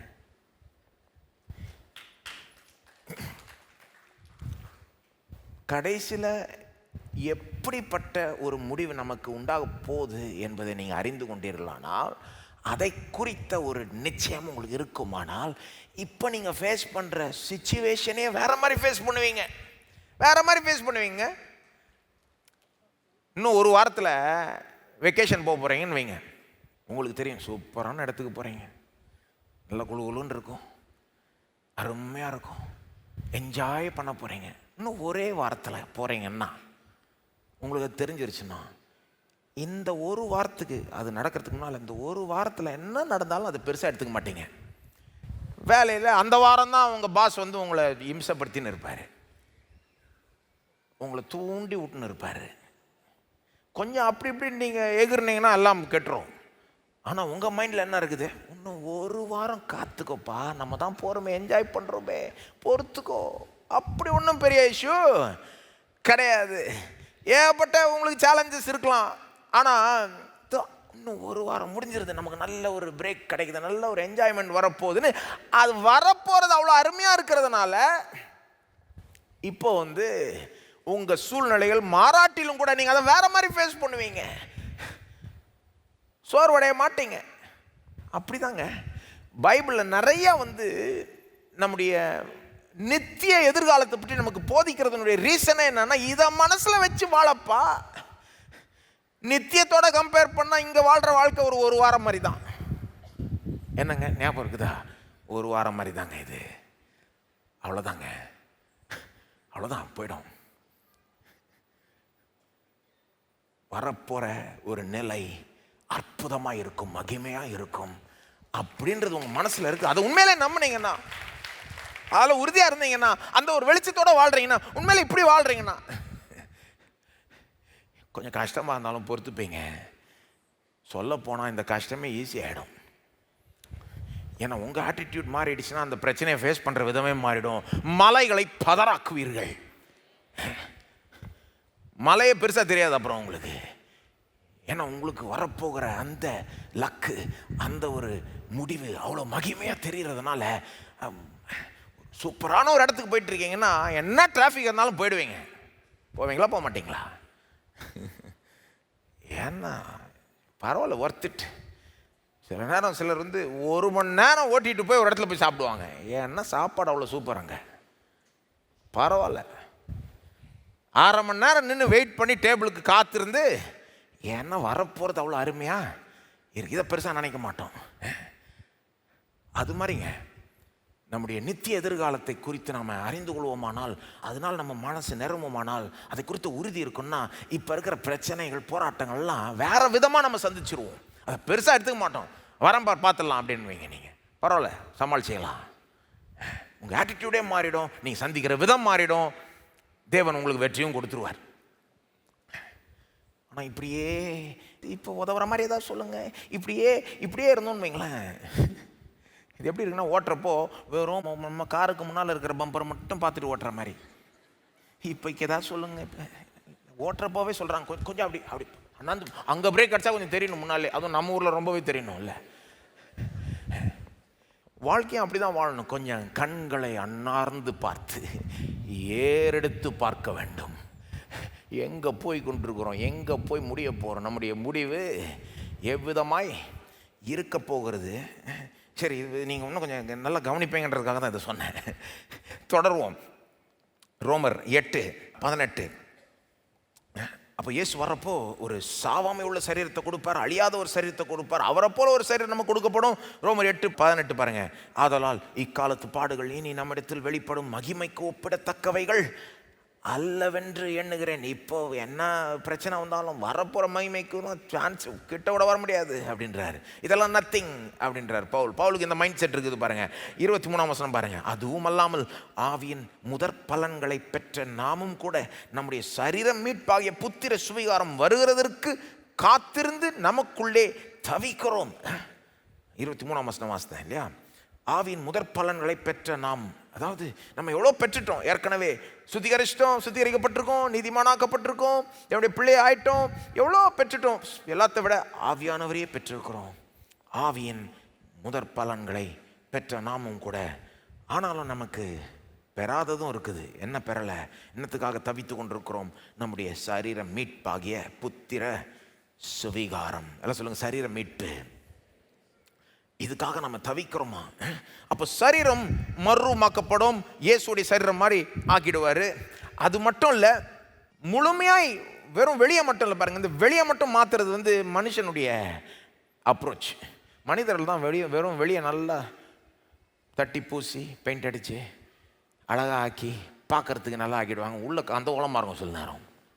அதான் இயேசு கூட இந்த பரிசேயர்கள் அப்படி தான் சொன்னார். வெள்ளை அடிச்ச கல்ற மாதிரி நீ அப்படின்ட்டாரு. வெளியே பார்க்குறப்போ அப்படியே சூப்பராக இருக்கிற, ஆனால் உள்ளே கந்த ஓலமாக இருக்குது, அழுக்காக இருக்கிற. மனித புத்தி அது. வெளியே பார்க்குறதுக்கு நல்லா ஆக்கிடுவாங்க, உள்ளே எப்படி இருந்தாலும் பரவாயில்ல. ஆனால் கடவுள் ஒரு வேலையை செஞ்சால் உள்ளேருந்து வெளியே செய்வார். வெளியே மட்டும் இல்லை, உள்ளேயும் செய்வார். அப்போ ஒரு நாள் நம்மளை பூரணப்படுத்துகிறப்போ வெளியே மட்டும் பிரகாசிப்பிக்க பண்ணுறது மட்டும் இல்லை, வெளியே சரீரத்தை பூர்ணப்படுத்திடுவார்ன்றது மட்டும் இல்லை, நம்ம உள்ளான மனிதனையும் பூர்ணப்படுத்திடுவார். நமக்கு ஒரு உள்ளான மனிதன் இருக்குல்லங்க, என்ன சொல்கிறீங்க? இருக்கா இல்லையா? அல்லது வெறும் பார்க்குறதுக்கு சரீரம் தானே நம்ம? நீங்கள் இப்போ என்ன பார்க்குறப்போ வெறும் வெளிப்புறத்தை தான் பார்க்குறீங்க, நானும் உங்களுடைய வெளிப்புறத்தை தான் பார்க்குறேன். ஆனால் நம்ம மனுஷனுக்கு ஒரு வெளிப்புறம் இருக்குது, உள்ளான மனுஷனும் இருக்குது. இந்த வாழ்நாளில் நம்ம வாழ்கிறப்போ இந்த நம்முடைய ஆவி ஆத்மா, அந்த உள்ளான மனிதன் சொல்கிறோம்ல, இந்த சரீரத்திலே வசிக்குது. மரிக்கிறப்போ என்ன நடக்குது? மரிக்கிறப்ப நாங்கள் நடக்குது. ஒரு கிறிஸ்தவன் மரிக்கிறப்போ என்ன நடக்குது? அவனுடைய அந்த உள்ளான மனிதன், அந்த ஆவி ஆத்மா சரீரத்தை விட்டு எங்கே போகுது? எங்கேயோ போயிடுச்சுன்னு கிடையாது, இயேசுவின் இடத்துல போய் சேர்ந்து விடுகிறது. பைபிள் இதெல்லாம் போதிக்குது பாருங்க, தெரிஞ்சுக்கணும் இதெல்லாம். சில நேரம் உலகத்தில் ஒருத்தர் மரிக்கிறப்போ அவங்க எப்படி சொல்லுவாங்க? அவங்க ஆவி சாந்தி அடையணும், நல்லா இருக்கணும், வேண்டிக்கிறேன். அவங்க நல்ல எண்ணத்தோடு சொல்கிறாங்க. ஆனால் பைபிள் தெளிவாக நமக்கு போதிக்குது. சாந்தி அடையணும்னு நம்ம வேண்டிக்கலாம் தேவையில்ல. ஒரு கிறிஸ்தவன் மரிக்கிறப்போ என்ன நடக்குதுன்னு சொல்லுகிறேன். மகிமையான ஒரு காரியம். ஒரு கிறிஸ்தவனுடைய மரணம் ஒரு மகிமையான ஒரு காரியம். அவன் மரிக்கிற அந்த செகண்ட் அவனுடைய உள்ளான மனிதன் ஆவி ஆத்துமா அப்படியே இயேசுவிடத்தில் போய் சேர்ந்து விடுகிறது. சாந்தி அடையணும்னு வேண்டிக்க தேவையில்ல, சாந்தி அடைஞ்சாச்சு. அதாவது சமாதானம் சந்தோஷமான ஒரு இடத்துக்குள்ளாக நுழைஞ்சு விட்டாச்சு என்று வேதம் ரொம்ப தெளிவாக போகுது. அதனால தான் பவுல் சொல்லுகிறார், கிறிஸ்து எனக்கு ஜீவன், சாவு எனக்கு ஆதாயம். ஏன் ஆதாயம்னா, இந்த தேகத்தை விட்டு பிரிந்து கிறிஸ்துவுடனே போய் இருக்க எனக்கு ஆசை உண்டுன்றாரு. அது அதிக நன்மையாக இருக்கும். பிலிப்பியர் 1ஆம் அதிகாரத்தில் சொல்கிறார் இல்லையா, இந்த பாடியை விட்டு கிறிஸ்துவோட போய் இருக்க முடியுன்றாரு. அதுக்கு ஆசை எனக்கு இருக்குன்றாரு. அது அதிக நன்மையாக இருக்கும்ன்றாரு. அப்போ ஒரு கிறிஸ்தவன் மரிக்கிறப்போ அந்த கிறிஸ்தவனுக்கு எந்த லாஸும் கிடையாது. எந்த லாஸும் மரிக்கிற ஆளுக்கு துளி அளவு கூட லாஸு கிடையாது. ஏன்னா உடனடியாக அவங்களுடைய உள்ளான மனிதன் இயேசுவிடத்தில் போய் சேர்ந்து விடுகிறது. யாருக்கு லாஸ்னா, இங்கே பூமியில் இருக்கிறவங்களுக்கு தான் லாஸ். நம்மோட இருந்தாங்க, நம்மோட இப்போ அவங்க இல்லை, நமக்கு லாஸ் ஆகிடுது, அவங்களுக்கு லாஸே கிடையாது. பாருங்க, அப்போ உள்ளான மனிதன் ரொம்ப முக்கியம். பாருங்க, அந்த உள்ளான மனிதனையும் தேவன் இயேசு வரத்துக்குள்ள பூர்ணப்படுத்திடுவார். இயேசு திரும்ப வரத்துக்குள்ள பூர்ணப்படுத்திடுவார். 1 யோவான் 3:2 பாருங்க. 1 யோவான் 3:2. சில பகுதி இது வரைக்கும் நான் வாசித்த பகுதிகள் இந்த வெளிப்புறத்தை வலியுறுத்துச்சு. சரீரத்தை பூர்ணப்படுத்துவார், சரீர மீட்பு கிடைக்கும். ஆனால் இப்போ நான் வாசிக்க போகிற பகுதிகள் கொஞ்சம் பொதுவாக பேசுது. வெறும் வெளியே மட்டும் இல்லைப்பா, ஃபுல்லாகவே நம்மளை பூர்ணப்படுத்திடுவார்ன்ற மாதிரி பேசுது பாருங்கள். 1 யோவான் 3:2. பிரியமானவர்களே, இப்பொழுது தேவனுடைய பிள்ளைகளாய் இருக்கிறோம், இனி எவ்விதமாய் இருப்போம் என்று இன்னும் வெளிப்படவில்லை. என்ன சொல்கிறாரு? இப்பொழுது தேவனுடைய பிள்ளைகளாக இருக்கிறோம். நல்லா சொல்லுங்க, இப்பொழுது தேவனுடைய பிள்ளைகளாக இருக்கிறோம். கர்த்தருக்கு ஸ்தோத்திரம். இப்பொழுதே தேவனுடைய பிள்ளைகளாக இருக்கிறோம். ஆனால் இனிமே சில காரியங்கள் நடக்க போகுது, இனி எவ்விதமாக இருப்போம் என்று இன்னும் வெளிப்படவில்லை. நமக்கு இன்னும் ஃபுல்லாக வெளிப்படலை. ஆகிலும் பாருங்க, அவர் வெளிப்படும் போது, அதாவது இயேசு வரும்போது, அவர் வெளிப்படும் போது அவர் இருக்கிற வண்ணமாகவே நாம் அவரை தரிசிப்பதினால் அவருக்கு ஒப்பாய் இருப்போம் என்று அறிந்திருக்கிறோம். இப்போ யோவான் சொல்றது என்ன? அது என்ன சொல்றாரு? நம்ம எப்படி இருக்க போறோம்னு ஃபுல்லாக தெரியாது, ஆனால் அவர் வெளிப்படும் போது, அவர் திரும்ப வர்றப்போ, அவர் மகிமை வெளிப்படுறப்போ, அவர் இருக்கிற வண்ணமாகவே நாம் அவரை தரிசிப்பதினால் நாம் அவரை ஃபுல்லாக பார்க்க போகிறோம் இல்லையா? அப்படின்னா நம்மளையும் மாற்றிடுவார்னு அர்த்தம். நாமும் அவருக்கு ஒப்பாய் இருப்போம் என்று அறிந்திருக்கிறோம். நாம் இயேசுக்கு ஒப்பாய் இருப்போம் என்று அறிந்திருக்கிறோம். எல்லாம் சொல்லுங்க, நாம் இயேசுக்கு ஒப்பாய் இருப்போம். ஒரு நாள் இருப்போங்க, இயேசுவை போல இருப்போங்க. அப்படின்னா என்ன? வெளிப்புறம் மட்டும் இல்லைங்க, உள்ள கூடங்க பாவம் கம்ப்ளீட்டாக நம்மகிட்ட எடுக்கப்படும். இயேசுவை போல பாவம் மற்றவர்களாய் நாம் இருப்போம். கடவுளாயிடுவோம்னு சொல்ல வரல, ஆனால் இயேசுவை போல பாவமற்றவர்களாய் மகிமையானவர்களாய் வெளியே மட்டும் இல்லை, உள்ளேயும் ஆகிடுவோங்க. அதெல்லாத்தையும் தானே சொல்லுது இது. 1 கொரிந்தியர் 15:49 பாருங்க. 1 கொரிந்தியர் 15:49, மேலும் மண்ணானவனுடைய சாயலை நாம் அணிந்திருக்கிறது போல. 1 கொரிந்தியர் 15:49, மண்ணானவனுடைய சாயல், அதாவது ஆதாமுடைய சாயலை நாம் அணிந்திருக்கிறது போல வானவருடைய சாயலையும் அணிந்து கொள்வோம். அது யார்? வானவருடைய சாயல், இயேசுவனுடைய சாயலையும் அணிந்து. ஆதாமுடைய சாயலை நாம் எப்படி இப்போ அணிந்திருக்கிறோமோ அதுபோல ஒரு நாள் இயேசுவனுடைய சாயலை அணிந்து கொள்வோம். உண்மையிலே கடவுளுடைய சாயல் ரூபத்திலையும் மனுஷன் படைக்கப்பட்டான்னு வேதம் சொல்லுது இல்லையா? அது ஆக்சுவலாக அதனுடைய அழகை எப்போ பார்ப்பீங்கன்னா, அந்த நாள் இயேசுவன் வரப்போறாரு பாருங்க, அன்னைக்கு தான் கடவுளுடைய சாயல்ல மனுஷன் இருக்கிறான்றதை உண்மையிலே பார்க்க முடியும் பாருங்க.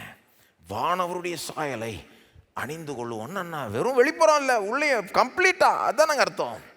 கொஞ்சம் யோசித்து பாருங்க, இயேசுவை போல வெளியே உள்ள சரீரம் மட்டும் இல்லை, உள்ள கூட உள்ளம் இருதயம் எல்லாம் மாறிடுச்சுன்னா எப்படி இருக்கும் யோசித்து. பாவமே செய்யாத ஒரு ஆளாயிட்டோம்னா எப்படி இருக்கும் யோசித்து பாருங்க கொஞ்சம். பாவம் செய்கிறது மட்டும் இல்லை, பாவத்துக்கு ஒரு விருப்பம் கூட இல்லை, விழவே மாட்டோம். அப்படி இருக்கிறப்போ எப்படி நாம் இருப்போன்றதை நீங்கள் கொஞ்சம் கற்பனை செஞ்சு பாருங்கள். அந்த நாளுக்காக நான் ஏங்கி கொண்டிருக்கிறேன். ஏன்னா இந்த பூமியில் எப்போவுமே ஜாக்கிரதையாக இருக்க வேண்டியதாக இருக்குது. ஜாக்கிரதையாக இல்லைன்னா அப்படி இப்படி விழுந்துறதுக்கு வாய்ப்பு இருக்குது. கரெக்ட் தானேங்க? பாவத்தை போராடுறதுலேருந்து ரிலாக்ஸ் பண்ணவே முடியாது, வெக்கேஷன் எடுக்க முடியாது. வேலையிலேருந்து வேணால் வெக்கேஷன் எடுத்துக்கலாம், பாவத்தை போராடுறதுலேருந்து வெக்கேஷன் எடுக்கவே முடியாது. அதனால தான் இயேசு என்ன சொல்கிறாரு? விழித்திருந்து ஜெபம் பண்ணுங்கள், சோதனைக்கு உட்படாதபடிக்கு விழித்திருந்து ஜெபம் பண்ணுங்கள். சொல்லுங்கள், விழித்திருந்து ஜெபம் பண்ணுங்கள். ஏன் அப்படி சொல்கிறாருன்னா, அலர்ட்டாக இல்லைன்னா விழுந்துருவேன். கரெக்டாக விழுந்துட்டாங்க யார்? சீஷர்கள். அவர் விழலை, ஏன்னா அவர் அலர்ட்டாக இருக்கிறாரு பாருங்க. இந்த வாழ்நாள் பூரா அலர்ட்டாக இருக்க வேண்டியதாக இருக்குது. கொஞ்சம் அலர்ட்டாக இல்லைன்னா யார் வேணால் விழுந்துடலாம். அலர்ட்டாக இல்லைன்னா யார் வேணால் விழலாம். எவ்வளோ பெரிய ஆளாக இருந்தாலும் பாவத்துக்குள்ளே விழுறதுக்கு வாய்ப்பு உண்டு. ஏன்னா இந்த வாழ்க்கை அப்படிப்பட்ட வாழ்க்கை. நான் இவ்வளோ நாள் கிறிஸ்தவனாக இருக்கிறேன், நான் இவ்வளோ வளர்ந்துருக்கிறேன், எனக்கு இவ்வளோ தெரியும், அதெல்லாம் ஒன்றும் சொல்ல முடியாது. அலர்ட்டாக இருக்கணும், கடவுளுக்காக வாழணும், தினந்தோறும் அவரோட நேரம் செலவழிக்கணும். இதெல்லாம் ரொம்ப முக்கியமாகிடுது பாருங்கள். ஒவ்வொரு நாளும் அதான் நான் சொன்னேன்ல, என்ன ஒரு கடவுளுடைய பிரசனத்தை நம்ம ஃபீல் பண்ணாலும் திடீர் அதுக்கப்புறம் புஷ்ஷுன்னு இறங்கிடுது.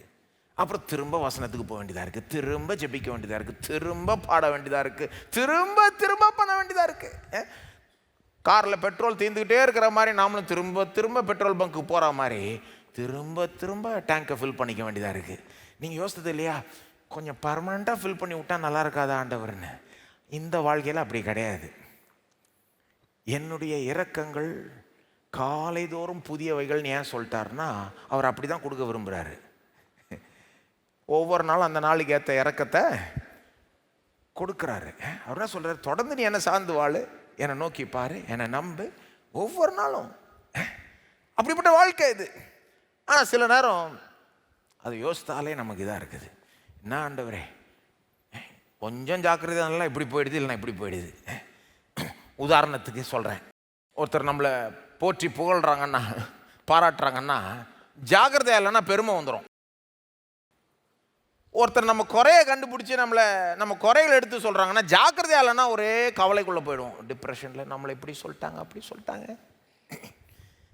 அப்போ நேர்பாதையில் போகிறது கஷ்டமாக இருக்குது பாருங்கள். ஜாக்கிரதையா இல்லைன்னா இப்படி பெருமை வந்துடுது, ஜாக்கிரதையா இல்லைன்னா இப்படி கவலை வந்துடுது. ரெண்டுமே பாவம் தான். பெருமையும் பாவம் தான், கவலையும் பாவம் தாங்க. என்னங்க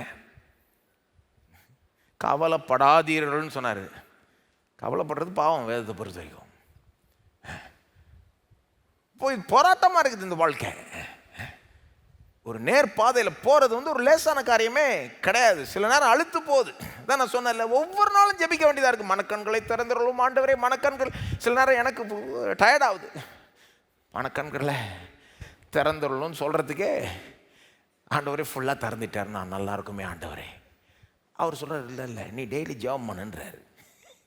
இந்த வாழ்க்கை அப்படி தான். ஒரு நாள் ஃபுல்லாக நான் திறந்துடுவேன். அப்போ அந்த நாளுக்காக நான் ஏங்கிக்கிட்டு இருக்கிறேன்.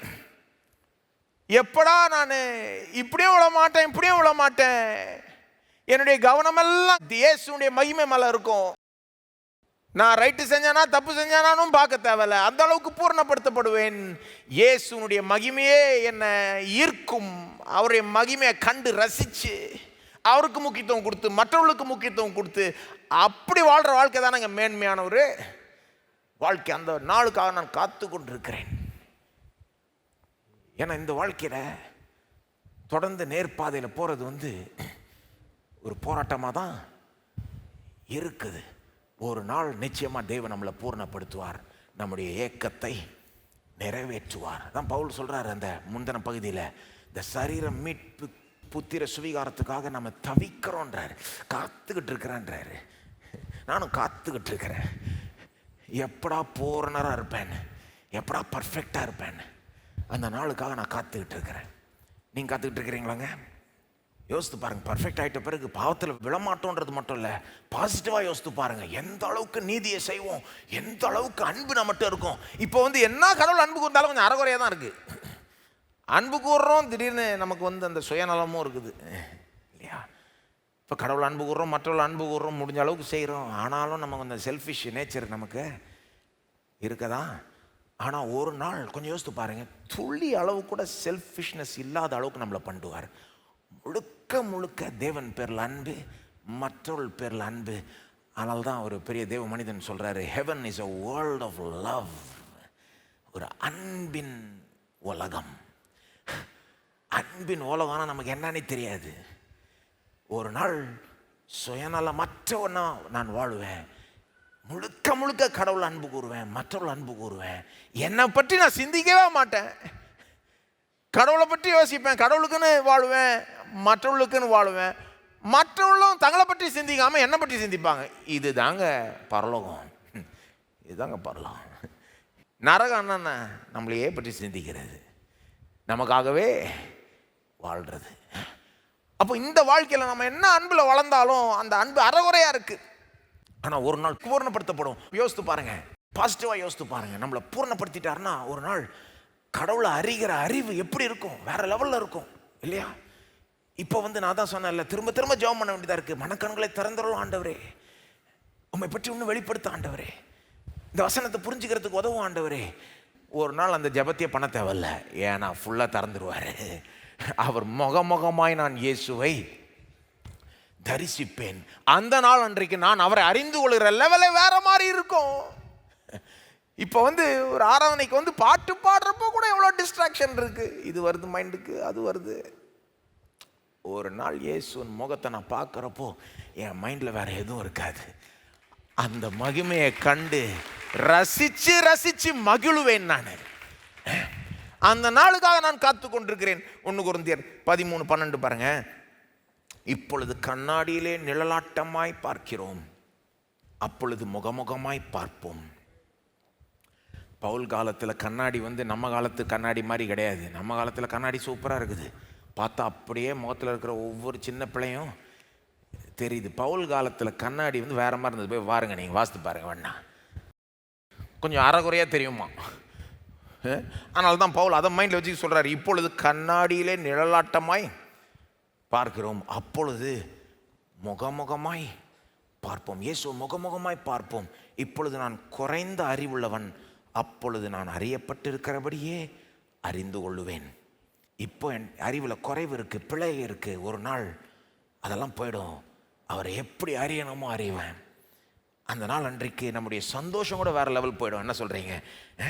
எல்லாமே வேறு லெவல் போயிடும். சந்தோஷம் பாருங்கள், சங்கீதம் 16:11 சொல்லுது, ஜீவ மார்க்கத்தை எனக்கு தெரியப்படுத்துவீர், உம்முடைய சமூகத்தில் பூரண ஆனந்தமும் உம்முடைய வலது பாரசத்தில் நித்திய பேர் இன்பமும் உண்டு.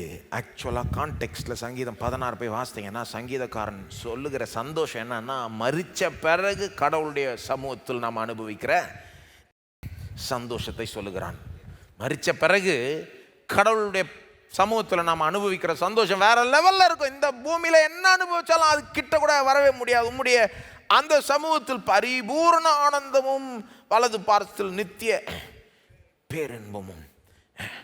மகிமைன்னா தான். அதனால தான் பைபிள் அந்த மகிமைன்ற வார்த்தையை பயன்படுத்துது.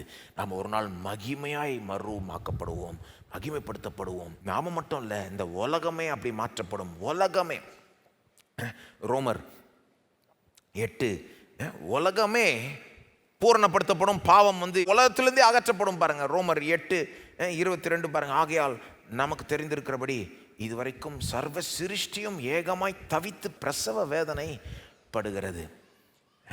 சிருஷ்டிப்பே தவிக்குதான். எந்த அளவுக்குன்னா, ஒரு பிரசவ வேதனையை போல ஒரு பெண் பிரசவ வேதனையில் இருக்கிறப்போ எப்படா அந்த டெலிவரி முடியும்னு அவ்வளோ நாளாக அந்த தாய் பார்த்தீங்கன்னா அப்படியே ஒரு காமாக இருந்திருப்பாங்க. பிரசவ வேதனை தொடங்கிடுச்சுன்னா எப்படா குழந்தை வெளியே வரும்ன்ற மாதிரி ஆகிடும் இல்லையா? பவுல் சொல்கிறாரு, சிருஷ்டிப்பு அப்படி தவிக்குதான். என்னத்துக்காக தவிக்குதான்? எப்படா இந்த உலகம் ஒரு நாள் பூரணப்படுத்தப்படும். நம்ம சரீரம் எப்படி பூர்ணமாக இல்லையோ, இந்த சிருஷ்டிப்பும் பூர்ணமாக இல்லை. இப்போவே சிருஷ்டிப்பு எவ்வளோ அழகாக இருக்குது. தேவன் பூர்ணப்படுத்தினா எப்படி இருக்குன்னு யோசித்து பாருங்கள், கற்பனை செஞ்சு பாருங்கள். இப்போவே அந்த சூரியன் அஸ்தமிக்கிறப்போ நான் என்ஜாய் பண்ணுறேன். இப்போவே ஒரு வாட்டர் ஃபால்ஸை பார்க்குறப்போ, மலைகள் செடி கொடிகளை பார்க்குறப்போ, நான் பூக்களை பார்க்குறப்போ என்ஜாய் பண்ணுறேன். இதெல்லாம் ஒன்றும் கிடையாது. அவர் உலகத்தை பூர்ணப்படுத்த பிறகு பார்த்தீங்கன்னா வேறு லெவலில் இருக்கும். பாருங்கள், வெளிப்படுத்தல் 21, நான் ஒரு புதிய வானத்தையும் புதிய பூமியும் கண்டேன், முந்தின வானமும் முந்தின பூமியும் ஒளிந்து போயினேன். அப்புறம் 2ஆம் வசனம் சொல்லுது, புதிய எருசலேம் பரலோகத்திலிருந்து இறங்கி வருதாம். அப்புறம் 3ஆம் வசனம் சொல்லுது, ஒரு பெருஞ்சத்தத்தை கேட்டேன். அந்த சத்தம் என்ன சொல்லுது? இதோ மனுஷர்களிடத்தில் தேவனுடைய வாசஸ்தலம் இருக்கிறது.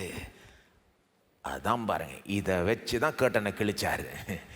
மனுஷரிடத்தில் தேவனுடைய வாசஸ்தலம் இருக்குது, அவர்களிடத்திலே அவர் வாசமாய் இருப்பார், அவர்களும் அவருடைய ஜனங்களாய் இருப்பார்கள். தேவன் தாமே அவர்களோட கூட இருந்து அவர்களுடைய தேவனாய் இருப்பார். நாம் ஏற்கனவே அவருடைய ஜனமாக தான் இருக்கும். அவரும் நமக்கு தேவனாக இருக்கிறார், அவரும் நம்ம மத்தியில் வாசம் பண்ணுறார். எல்லாம் ஏற்கனவே ஒரு விதத்தில் ஒரு லெவலுக்கு தான் உண்மை. ஆனால் ஒரு நாள் வேற லெவலில் அது உண்மையாய் ஆகிவிடும். 4ஆம் வசனம், அவர்களுடைய கண்ணீர் யாவையும் தேவன் துடைப்பார், இனி மரணமும் இல்லை, துக்கமும் இல்லை, அழுதலும் இல்லை, வருத்தமும் இல்லை, முந்தினவைகள் ஒளிந்து போயின என்று விளம்பினது. 5ஆம் வசனம் சொல்லுது, தேவன் சொல்கிறாராம், இதோ நான் சகலத்தையும் புதிதாக்குகிறேன். அப்போது ஒரு பாவம் சாபம் இல்லாத ஒரு உலகத்தை தேவன் ஒரு நாள் உண்டு பண்ணிடுவார். உலகத்தையும் மாற்றிடுவார். பாவத்தை உலகத்திலேருந்தே ஒழிச்சு கட்டிடுவார். அந்த உலகத்தில் நாம் அவரோட இருப்போம், அவர் நம்மோடு இருப்பார், நம்ம அவரோட உறவாடுவோம், ஐக்கியம் கொள்ளுவோம், அவருடைய பிரசன்னத்தை அனுபவிப்போம், அவரோட சேர்ந்து என்றென்றைக்கும் ஆளுவோம். இந்த ஒரு எதிர்காலம் தான் தேவன் நமக்கு வச்சிருக்கிறார். இதெல்லாம் ஏன் சொன்னேன்னா, இதற்கு அடிப்படையே சிலுவை தான். இதற்கு அடிப்படை சிலுவை தான். இன்னைக்கு எதுக்கு நான் இதை பற்றி பேசிக்கிட்டு இருக்கணும்? கொஞ்சம் யோசித்து பாருங்களேன். இதெல்லாம் நான் இப்போ பேசணும் அவசியமா? ஏன் இப்போ நான் பேசுறேன்னா, இது வரைக்கும் கொண்டு போறதுனால தான் கேட்டனை கிழிச்சார். இதுக்கு முன்னால் அவர் விடுற மாதிரி இல்லை நம்மளை. அவர் கேட்டனை கிழிக்கிறது மூலமா என்ன சொல்றாரு? பாவத்தடையை நிரந்தரமாய் நான் நீக்கிடுவேன். இப்போ இயேசு சிலுவையில மரிச்சிட்டார் இல்லையா? அப்படின்னா பாவத்தடையை இதை வச்சு நிரந்தரமாய் நித்தியமாய் எடுத்துருவேன். ஒரு நாள் சிலுவையில் அவர் மரிச்சதுனாலேயே ஒரு நாள் என்னையும் பூர்ணப்படுத்திடுவாரு, உலகத்தையும் பூர்ணப்படுத்திடுவாரு. இதற்கான விலை சிலுவையில் செலுத்தப்பட்டது. இதற்கான அடிப்படை சிலுவை. இது நடக்கிறதுனுடைய காரணமே சிலுவை தான். சிலுவையில் இயேசு மரிச்சதுனால தான் ஒரு நாள் நான் பூர்ணப்படுத்தப்படுவேன், இந்த உலகமும் பூரணப்படுத்தப்படும். படும் சிலுவை. நடக்கலைன்னா இது நடந்திருக்க முடியாது.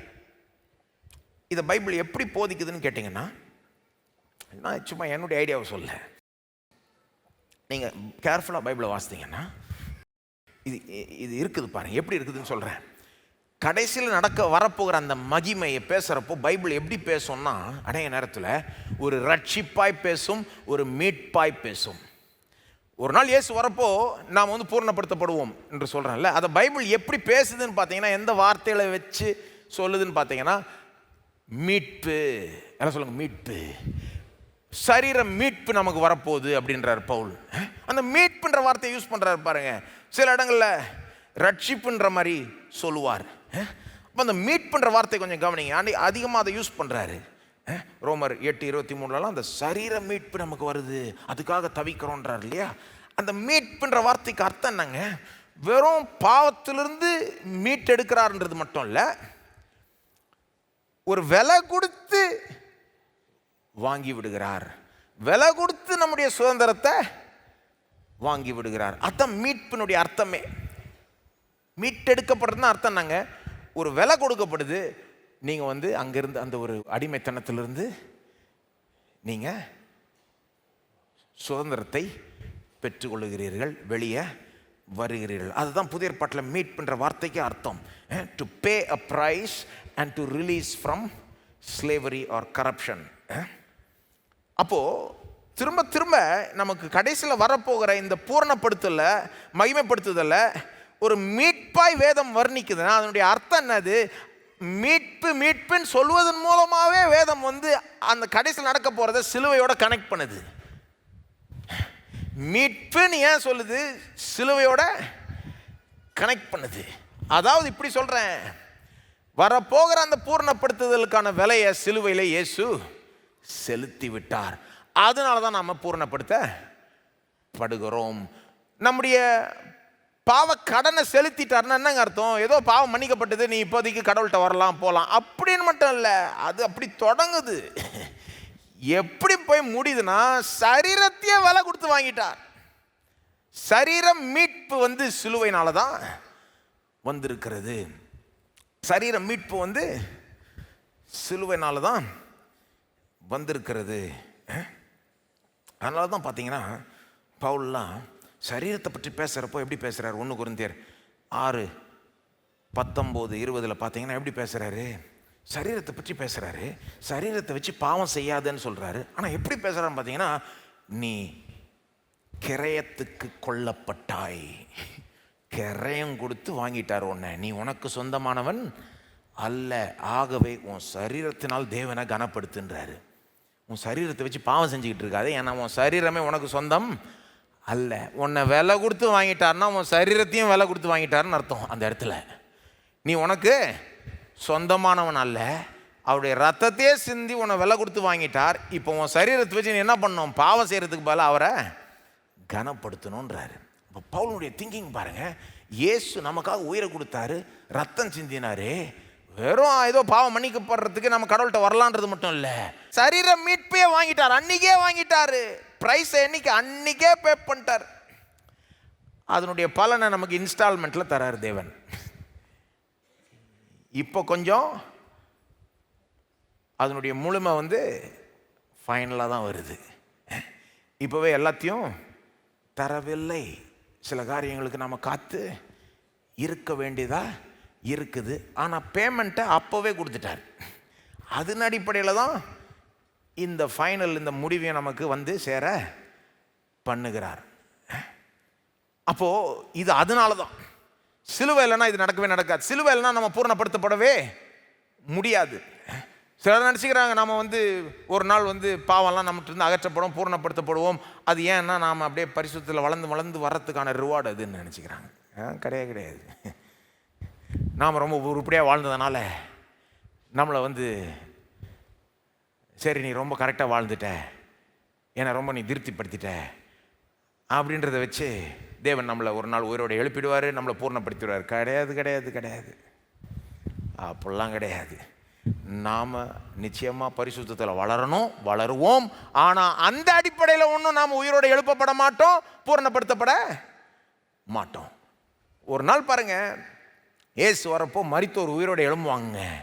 மகிமையான சரீரம் அவங்களுக்கு கொடுக்கப்படும். எது அடிப்படையில்? எதுன்னு அடிப்படையில்? சிலுவையின் அடிப்படையில். அந்த சரீர மீட்புக்கான விலை வந்து சிலுவையில் செலுத்தப்பட்டது. அதனால தான் ஒரு கல்லறையில் நின்று கொண்டு ஒரு அடக்க ஆராதனையை நடத்தி கொண்டிருக்கிறப்போ, அந்த சரீரம் ஒரு பெட்டியில் இருக்கிறப்போ, அந்த பெட்டியை மூட போகிறாங்க. அந்த நேரத்தில் நான் தைரியமாக வாய் திறந்து என்ன சொல்லலாம்? இது விலை கொடுத்து வாங்கப்பட்ட சரீரம். இந்த சரீரத்தை நம்ம மூடி இங்கே அடங்கம் பண்ணிட்டு போயிட்டு நாம் மறந்துடலாம். ஆனால் இதற்கான விலையை அவர் ஏற்கனவே செலுத்திட்டார் கல்வாரி சிலுவையில். ஒரு நாள் இந்த சரீரம் உயிரோட எழும்பி ஆகணும். இயேசு ஒரு நாள் திரும்ப வந்தே ஆவார். அவர் வரப்போ இதை அன்னைக்கே விலை கொடுத்து வாங்கிட்டார்ன்றதை நிரூபிச்சு காமிப்பார். எப்படி நிரூபிச்சு காமிப்பார்? உயிரோட எழுப்பி மகிமையாக மாற்றி மனுஷனே மகிமைப்படுத்தி காமிப்பார். அன்னைக்கே விலை கொடுத்து வாங்கிட்டேன் தானே. அடிப்படையே சிலுவைதான். அடிப்படையே சிலுவைதான். சிலுவனுடைய பவர் எப்படி பாருங்க. அவர் மரிச்சதுனால தான் நாம் மன்னிக்கப்படுறோம், சுத்திகரிக்கப்படுறோம், நீதிமானாக்கப்படுறோம், கடவுள்கிட்ட இருக்கிறவனமே வரலாம்.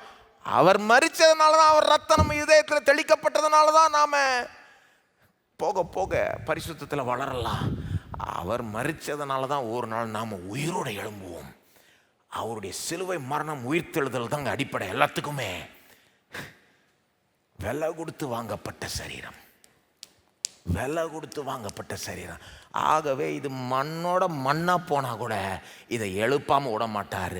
எந்த கடவுள் மண்ணிலிருந்து சரீரத்தை உண்டாக்குனாரோ அதே தேவன் மண்ணோட மண்ணாக போனால் கூட திரும்ப அந்த மண்ணிலிருந்து உயிரோடு எழுப்பி மகிமையான ஒரு சரீரமாக ஆக்கி கொடுப்பார். இதற்கான பேமெண்ட் அங்கேயே பண்ணிட்டார். அதனால தான் இங்கே கேட்டனை கிழிச்சிட்டார். அவ்வளோதான், முடிஞ்சது, போ, நான் இதை வச்சு எல்லாத்தையும் பண்ணிடுறேன்றார். நித்திய நித்தியமாக இந்த பாவ பிரச்சனையை அகற்றி விடுவேன் என்று தேவன் தெரிவிக்கிறார்.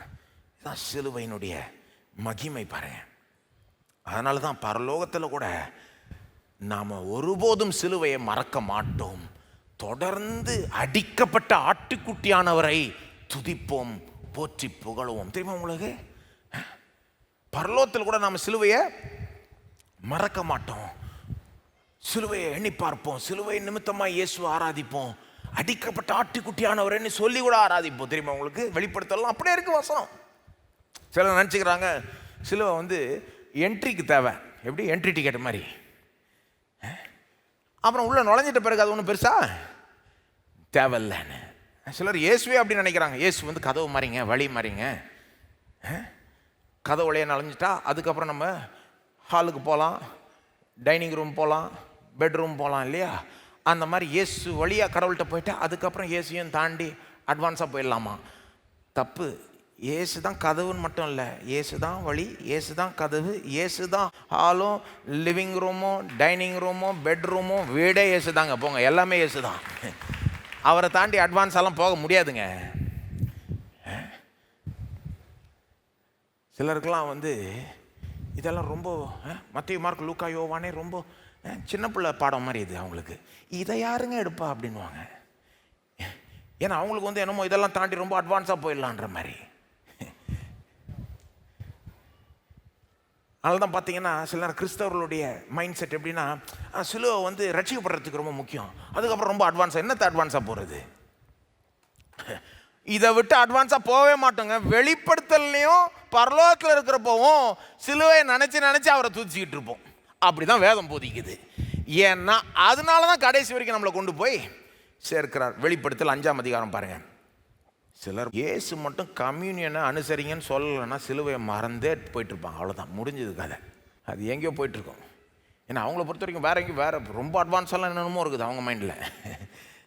பைபிளில் பாருங்கள், வெளிப்படுத்தல் 5ஆம் அதிகாரம் 9ஆம் வசனத்திலிருந்து, பரலோகத்திலையும் நம்முடைய துதிப்பாடெல்லாம் எப்படி இருக்குமா? எதை மனசில் வச்சு நாம் துதிப்போமா? தேவரீர் புஸ்தகத்தை வாங்கவும் அதன் முத்திரைகளை உடைக்கவும் பாத்திரராய் இருக்கிறீர். ஏனெனில் நீர் அடிக்கப்பட்டு சகல கோத்திரங்களிலும் பாஷைக்காரர்களும் ஜனங்களிலும் ஜாதிகளிலும் இருந்து எங்களை தேவனுக்கென்று உம்முடைய இரத்தத்தினாலே மீட்டு கொண்டு எங்கள் தேவனுக்கு முன்பாக எங்களை ராஜாக்களும் ஆசாரியர்களும் ஆக்கினீர். நாங்கள் பூமியிலே அரசாளுவோம் என்று புதிய பாட்டை பாடினார்கள். புதிய பாட்டை பாடுறாங்க, ஆனால் பழைய சிலுவையை பற்றி தான். நீர் அடிக்கப்பட்டு சகல கோத்திரங்களிலும் பாஷைக்காரர்களும் ஜனங்களிலும் ஜாதிகளிலும் இருந்து எங்களை தேவனுக்கு என்று உடைய ரத்தத்தினாலே மீட்டு கொண்டு. அங்கே கூட ரத்தம், சிலுவை, அடிக்கப்பட்டீர், இதெல்லாம் சொல்லி சொல்லி பாடுவோம். புது பாட்டாக இருந்தாலும் பழைய சிலுவையை பற்றி தான் பாடிட்டு. 11ஆம் வசனம், பின்னும் நான் பார்த்தபோது சிங்காசனத்தையும் ஜீவன்களையும் மூப்பர்களையும் சூழ்ந்திருந்த அநேக தூதர்களுடைய சத்தத்தை கேட்டேன். அவர்களுடைய லக்கம் 10,000 10,000 இருந்தது. அவர்களும் மகா சத்தமிட்டு, அடிக்கப்பட்ட ஆட்டுக்குட்டியானவர் வல்லமையையும் ஐஸ்வர்யத்தையும் ஞானத்தையும் பலத்தையும் கனத்தையும் மகிமையையும் ஸ்தோத்திரத்தையும் பெற்றுக்கொள்ள பாத்திரராயிருக்கிறார் என்று சொன்னார்கள். இப்போ எல்லாம் என்ன, அங்கேயும் என்ன பேசிக்கிட்டு இருக்காங்க? அடிக்கப்பட்ட ஆட்டுக்குட்டியானவர் எல்லா ஆராதனைக்கும் பாத்திரர். 13, அப்பொழுது வானத்திலும் பூமியிலும் பூமியின் கீழும் இருக்கிற சிருஷ்டிகள் யாவும், சமுத்திரத்தில் உள்ளவைகளும் அவற்றுள் அடங்கிய வஸ்துகள் யாவும், சிங்காசனத்தின் மேல் வீற்றிருக்கிறவருக்கும் ஆட்டுக்குட்டியானவருக்கும் ஸ்தோத்திரமும் கனமும் மகிமையும் வல்லமையும் சதா காலங்களிலும் உண்டாவதாக என்று சொல்ல கேட்டேன். நித்தியமாய் நம்ம இந்த இயேசு சிலுவையில் மரிச்சதை நினச்சி அவரை துதிப்போம், அவரை ஆராதிப்போம். சிலர் நான் முன்ன யோசித்திருக்கேன், பரலோகம் போயிட்டா தங்க வீதியில் நடக்கிறப்போ, ஒரே மகிமையாக இருக்கிறப்போ அந்த சிலுவையெல்லாம் மறந்துடுவோம். மறக்கவே மாட்டோம். அன்னைக்கும் அதனால தான் அங்கே இருக்கிறோன்றது நமக்கு மனசுலையே இருக்கும். அதனால தான் இன்றைக்கி நான் அதை பேசிக்கிட்டு இருக்கிறேன். அந்த சிலுவையினுடைய பவரை வச்சு தான் நம்மளை ஒரு நாள் பூர்ணப்படுத்துகிறார். இயேசு மரிச்சதில் அவ்வளோ பவர் இருக்குது. இதை நம்ம மனசில் எடுத்துக்கிட்டோன்னா பல விதத்தில் நம்ம இதை அப்ளை பண்ணலாம். ஒன்று நமக்கு இவ்வளோ பெரிய ஒரு முடிவு வருது, ஆகவே என்ன இந்த வாழ்க்கையில் வந்தாலும் சோர்வடையவே கூடாது. இன்னொன்று ஒரு நாள் நம்ம பூர்ணப்படுத்தப்பட போகிறோம்னா இப்போவே நம்ம கொஞ்சம் கொஞ்சம் மாறிக்கிறது நல்லது தானே. ஒரு நாள் துளி அளவு நமக்கு பாவம் இருக்க போகிறது இல்லைன்னா, அப்போ இப்போவே அதுக்கு கொஞ்சம் முடிஞ்ச அளவுக்கு நம்ம ஆயத்தமாய்க்கிறது நல்லது மட்டும் இல்லை, நிச்சயமாக அப்படி ஆகும். உண்மையான விசுவாசி அப்படி அவன் செய்வான். 1 யோவான் 3:3 அதை சொல்கிறார் யோவான். இயேசுனுடைய முகத்தை நான் பார்க்க போகிறேன், அவரை போல ஒரு நாள் அவருக்கு ஒப்பாக இருக்க போகிறேன்ற நம்பிக்கை யார் யாருக்கு இருக்குதோ அவங்க தங்களையே தூய்மைப்படுத்தி கொள்வார்கள். ஆகவே பல விதத்தில் நம்ம இதை அப்ளை பண்ணலாம். நம்ம எழுந்து நிற்போம், கர்த்தருக்கு நன்றி சொல்லுவோம், நம்முடைய ஆண்டவராக இயேசுக்கு நன்றி செலுத்துவோம். இன்றைக்கு அவர் சிலுவையில் இல்லாட்டிலும் கூட, அவர் உயிரோடு இருந்தாலும் கூட, அவர் சிலுவையில் மரித்ததுக்காக நம்ம அவருக்கு நன்றி செலுத்துவோம். ஏன்னா அந்த சிலுவை மரணத்தினுடைய வல்லமை தான் நம்மளை வாழ வைக்குது, ஒரு நாள் பூர்ணப்படுத்தவும் செய்யும். ஸ்தோத்திரம் ஆண்டவரே, ஸ்தோத்திரம் ஆண்டவரே, உம்மை ஸ்தோத்தரிக்கிறோம் தேவனே. எங்களுக்காக ஜீவனை கொடுத்தீரே, ரத்தம் சிந்தினீரே, உயிரை கொடுத்தீரே, பாடுபட்டு மரித்தீரே ஆண்டவரே. உம்முடைய மரணத்தினுடைய வல்லமை எவ்வளோ பெரியது. உம்முடைய சிலுவை மரணம் எவ்வளோ ஒரு மகிமையான ஒரு காரியம். அதனால ஏற்படுகிற மகிமை, எங்களுக்கு ஏற்படுகிற மகிமை எவ்வளோ பெரியது. இதெல்லாம் நினச்சி பார்க்குறப்போ எங்களுடைய உள்ளம் மகிழுது ஆண்டவரே. எங்கள் உள்ளம் சந்தோஷத்தினால் பொங்குது. உமக்கு நன்றி செலுத்துகிறோம், ஸ்தோத்தரிக்கிறோம் ஆண்டவரே. இந்த நித்தியத்தின் வெளிச்சத்தில் இந்த வாழ்க்கையை வாழ உதவி செய்ய ஆண்டவரே. வெறும் இந்த வாழ்க்கை தான் எல்லாம் உலகத்தார் மாதிரி வாழாமல் வித்தியாசமானவர்களாய் எப்போவுமே நித்தியத்தை மனதில் வைத்து இன்றைக்கு வாழ எங்களுக்கு கிருபை செய்யும் தேவனே. எவ்வளோ பெரிய ஒரு முடிவை எங்களுக்காக வச்சிருக்கிறீர். எங்களை பூரணப்படுத்தி உம்மோட கிட்டி எவ்வளோ கிட்ட சேர வைக்க முடியுமோ சேர வைத்து உம்மோட நித்தியமாய் ஒரு ஆளை வைக்க போகிறீரே. நன்றி ஆண்டவரே. அந்த நாளுக்காக நாங்கள் காத்து கொண்டிருக்கிறோம், ஏங்கி கொண்டிருக்கிறோம், தவிக்கிறோம். இயேசுவே வாரும் என்று நாங்கள் சொல்லுகிறோம், ஸ்தோத்தரிக்கிறோம். இயேசுவின் நாமத்தில் ஜெபிக்கிறோம், ஆமென். கர்த்தராகிய இயேசு கிறிஸ்துவின் கிருபையும் பிதாவாகிய தேவனுடைய அன்பும் பரிசுத்த ஆவியானவருடைய ஐக்கியமும் சமாதானமும் நம்மோடு இன்றைக்கும் என்றைக்கும் இருப்பதாக, ஆமென்.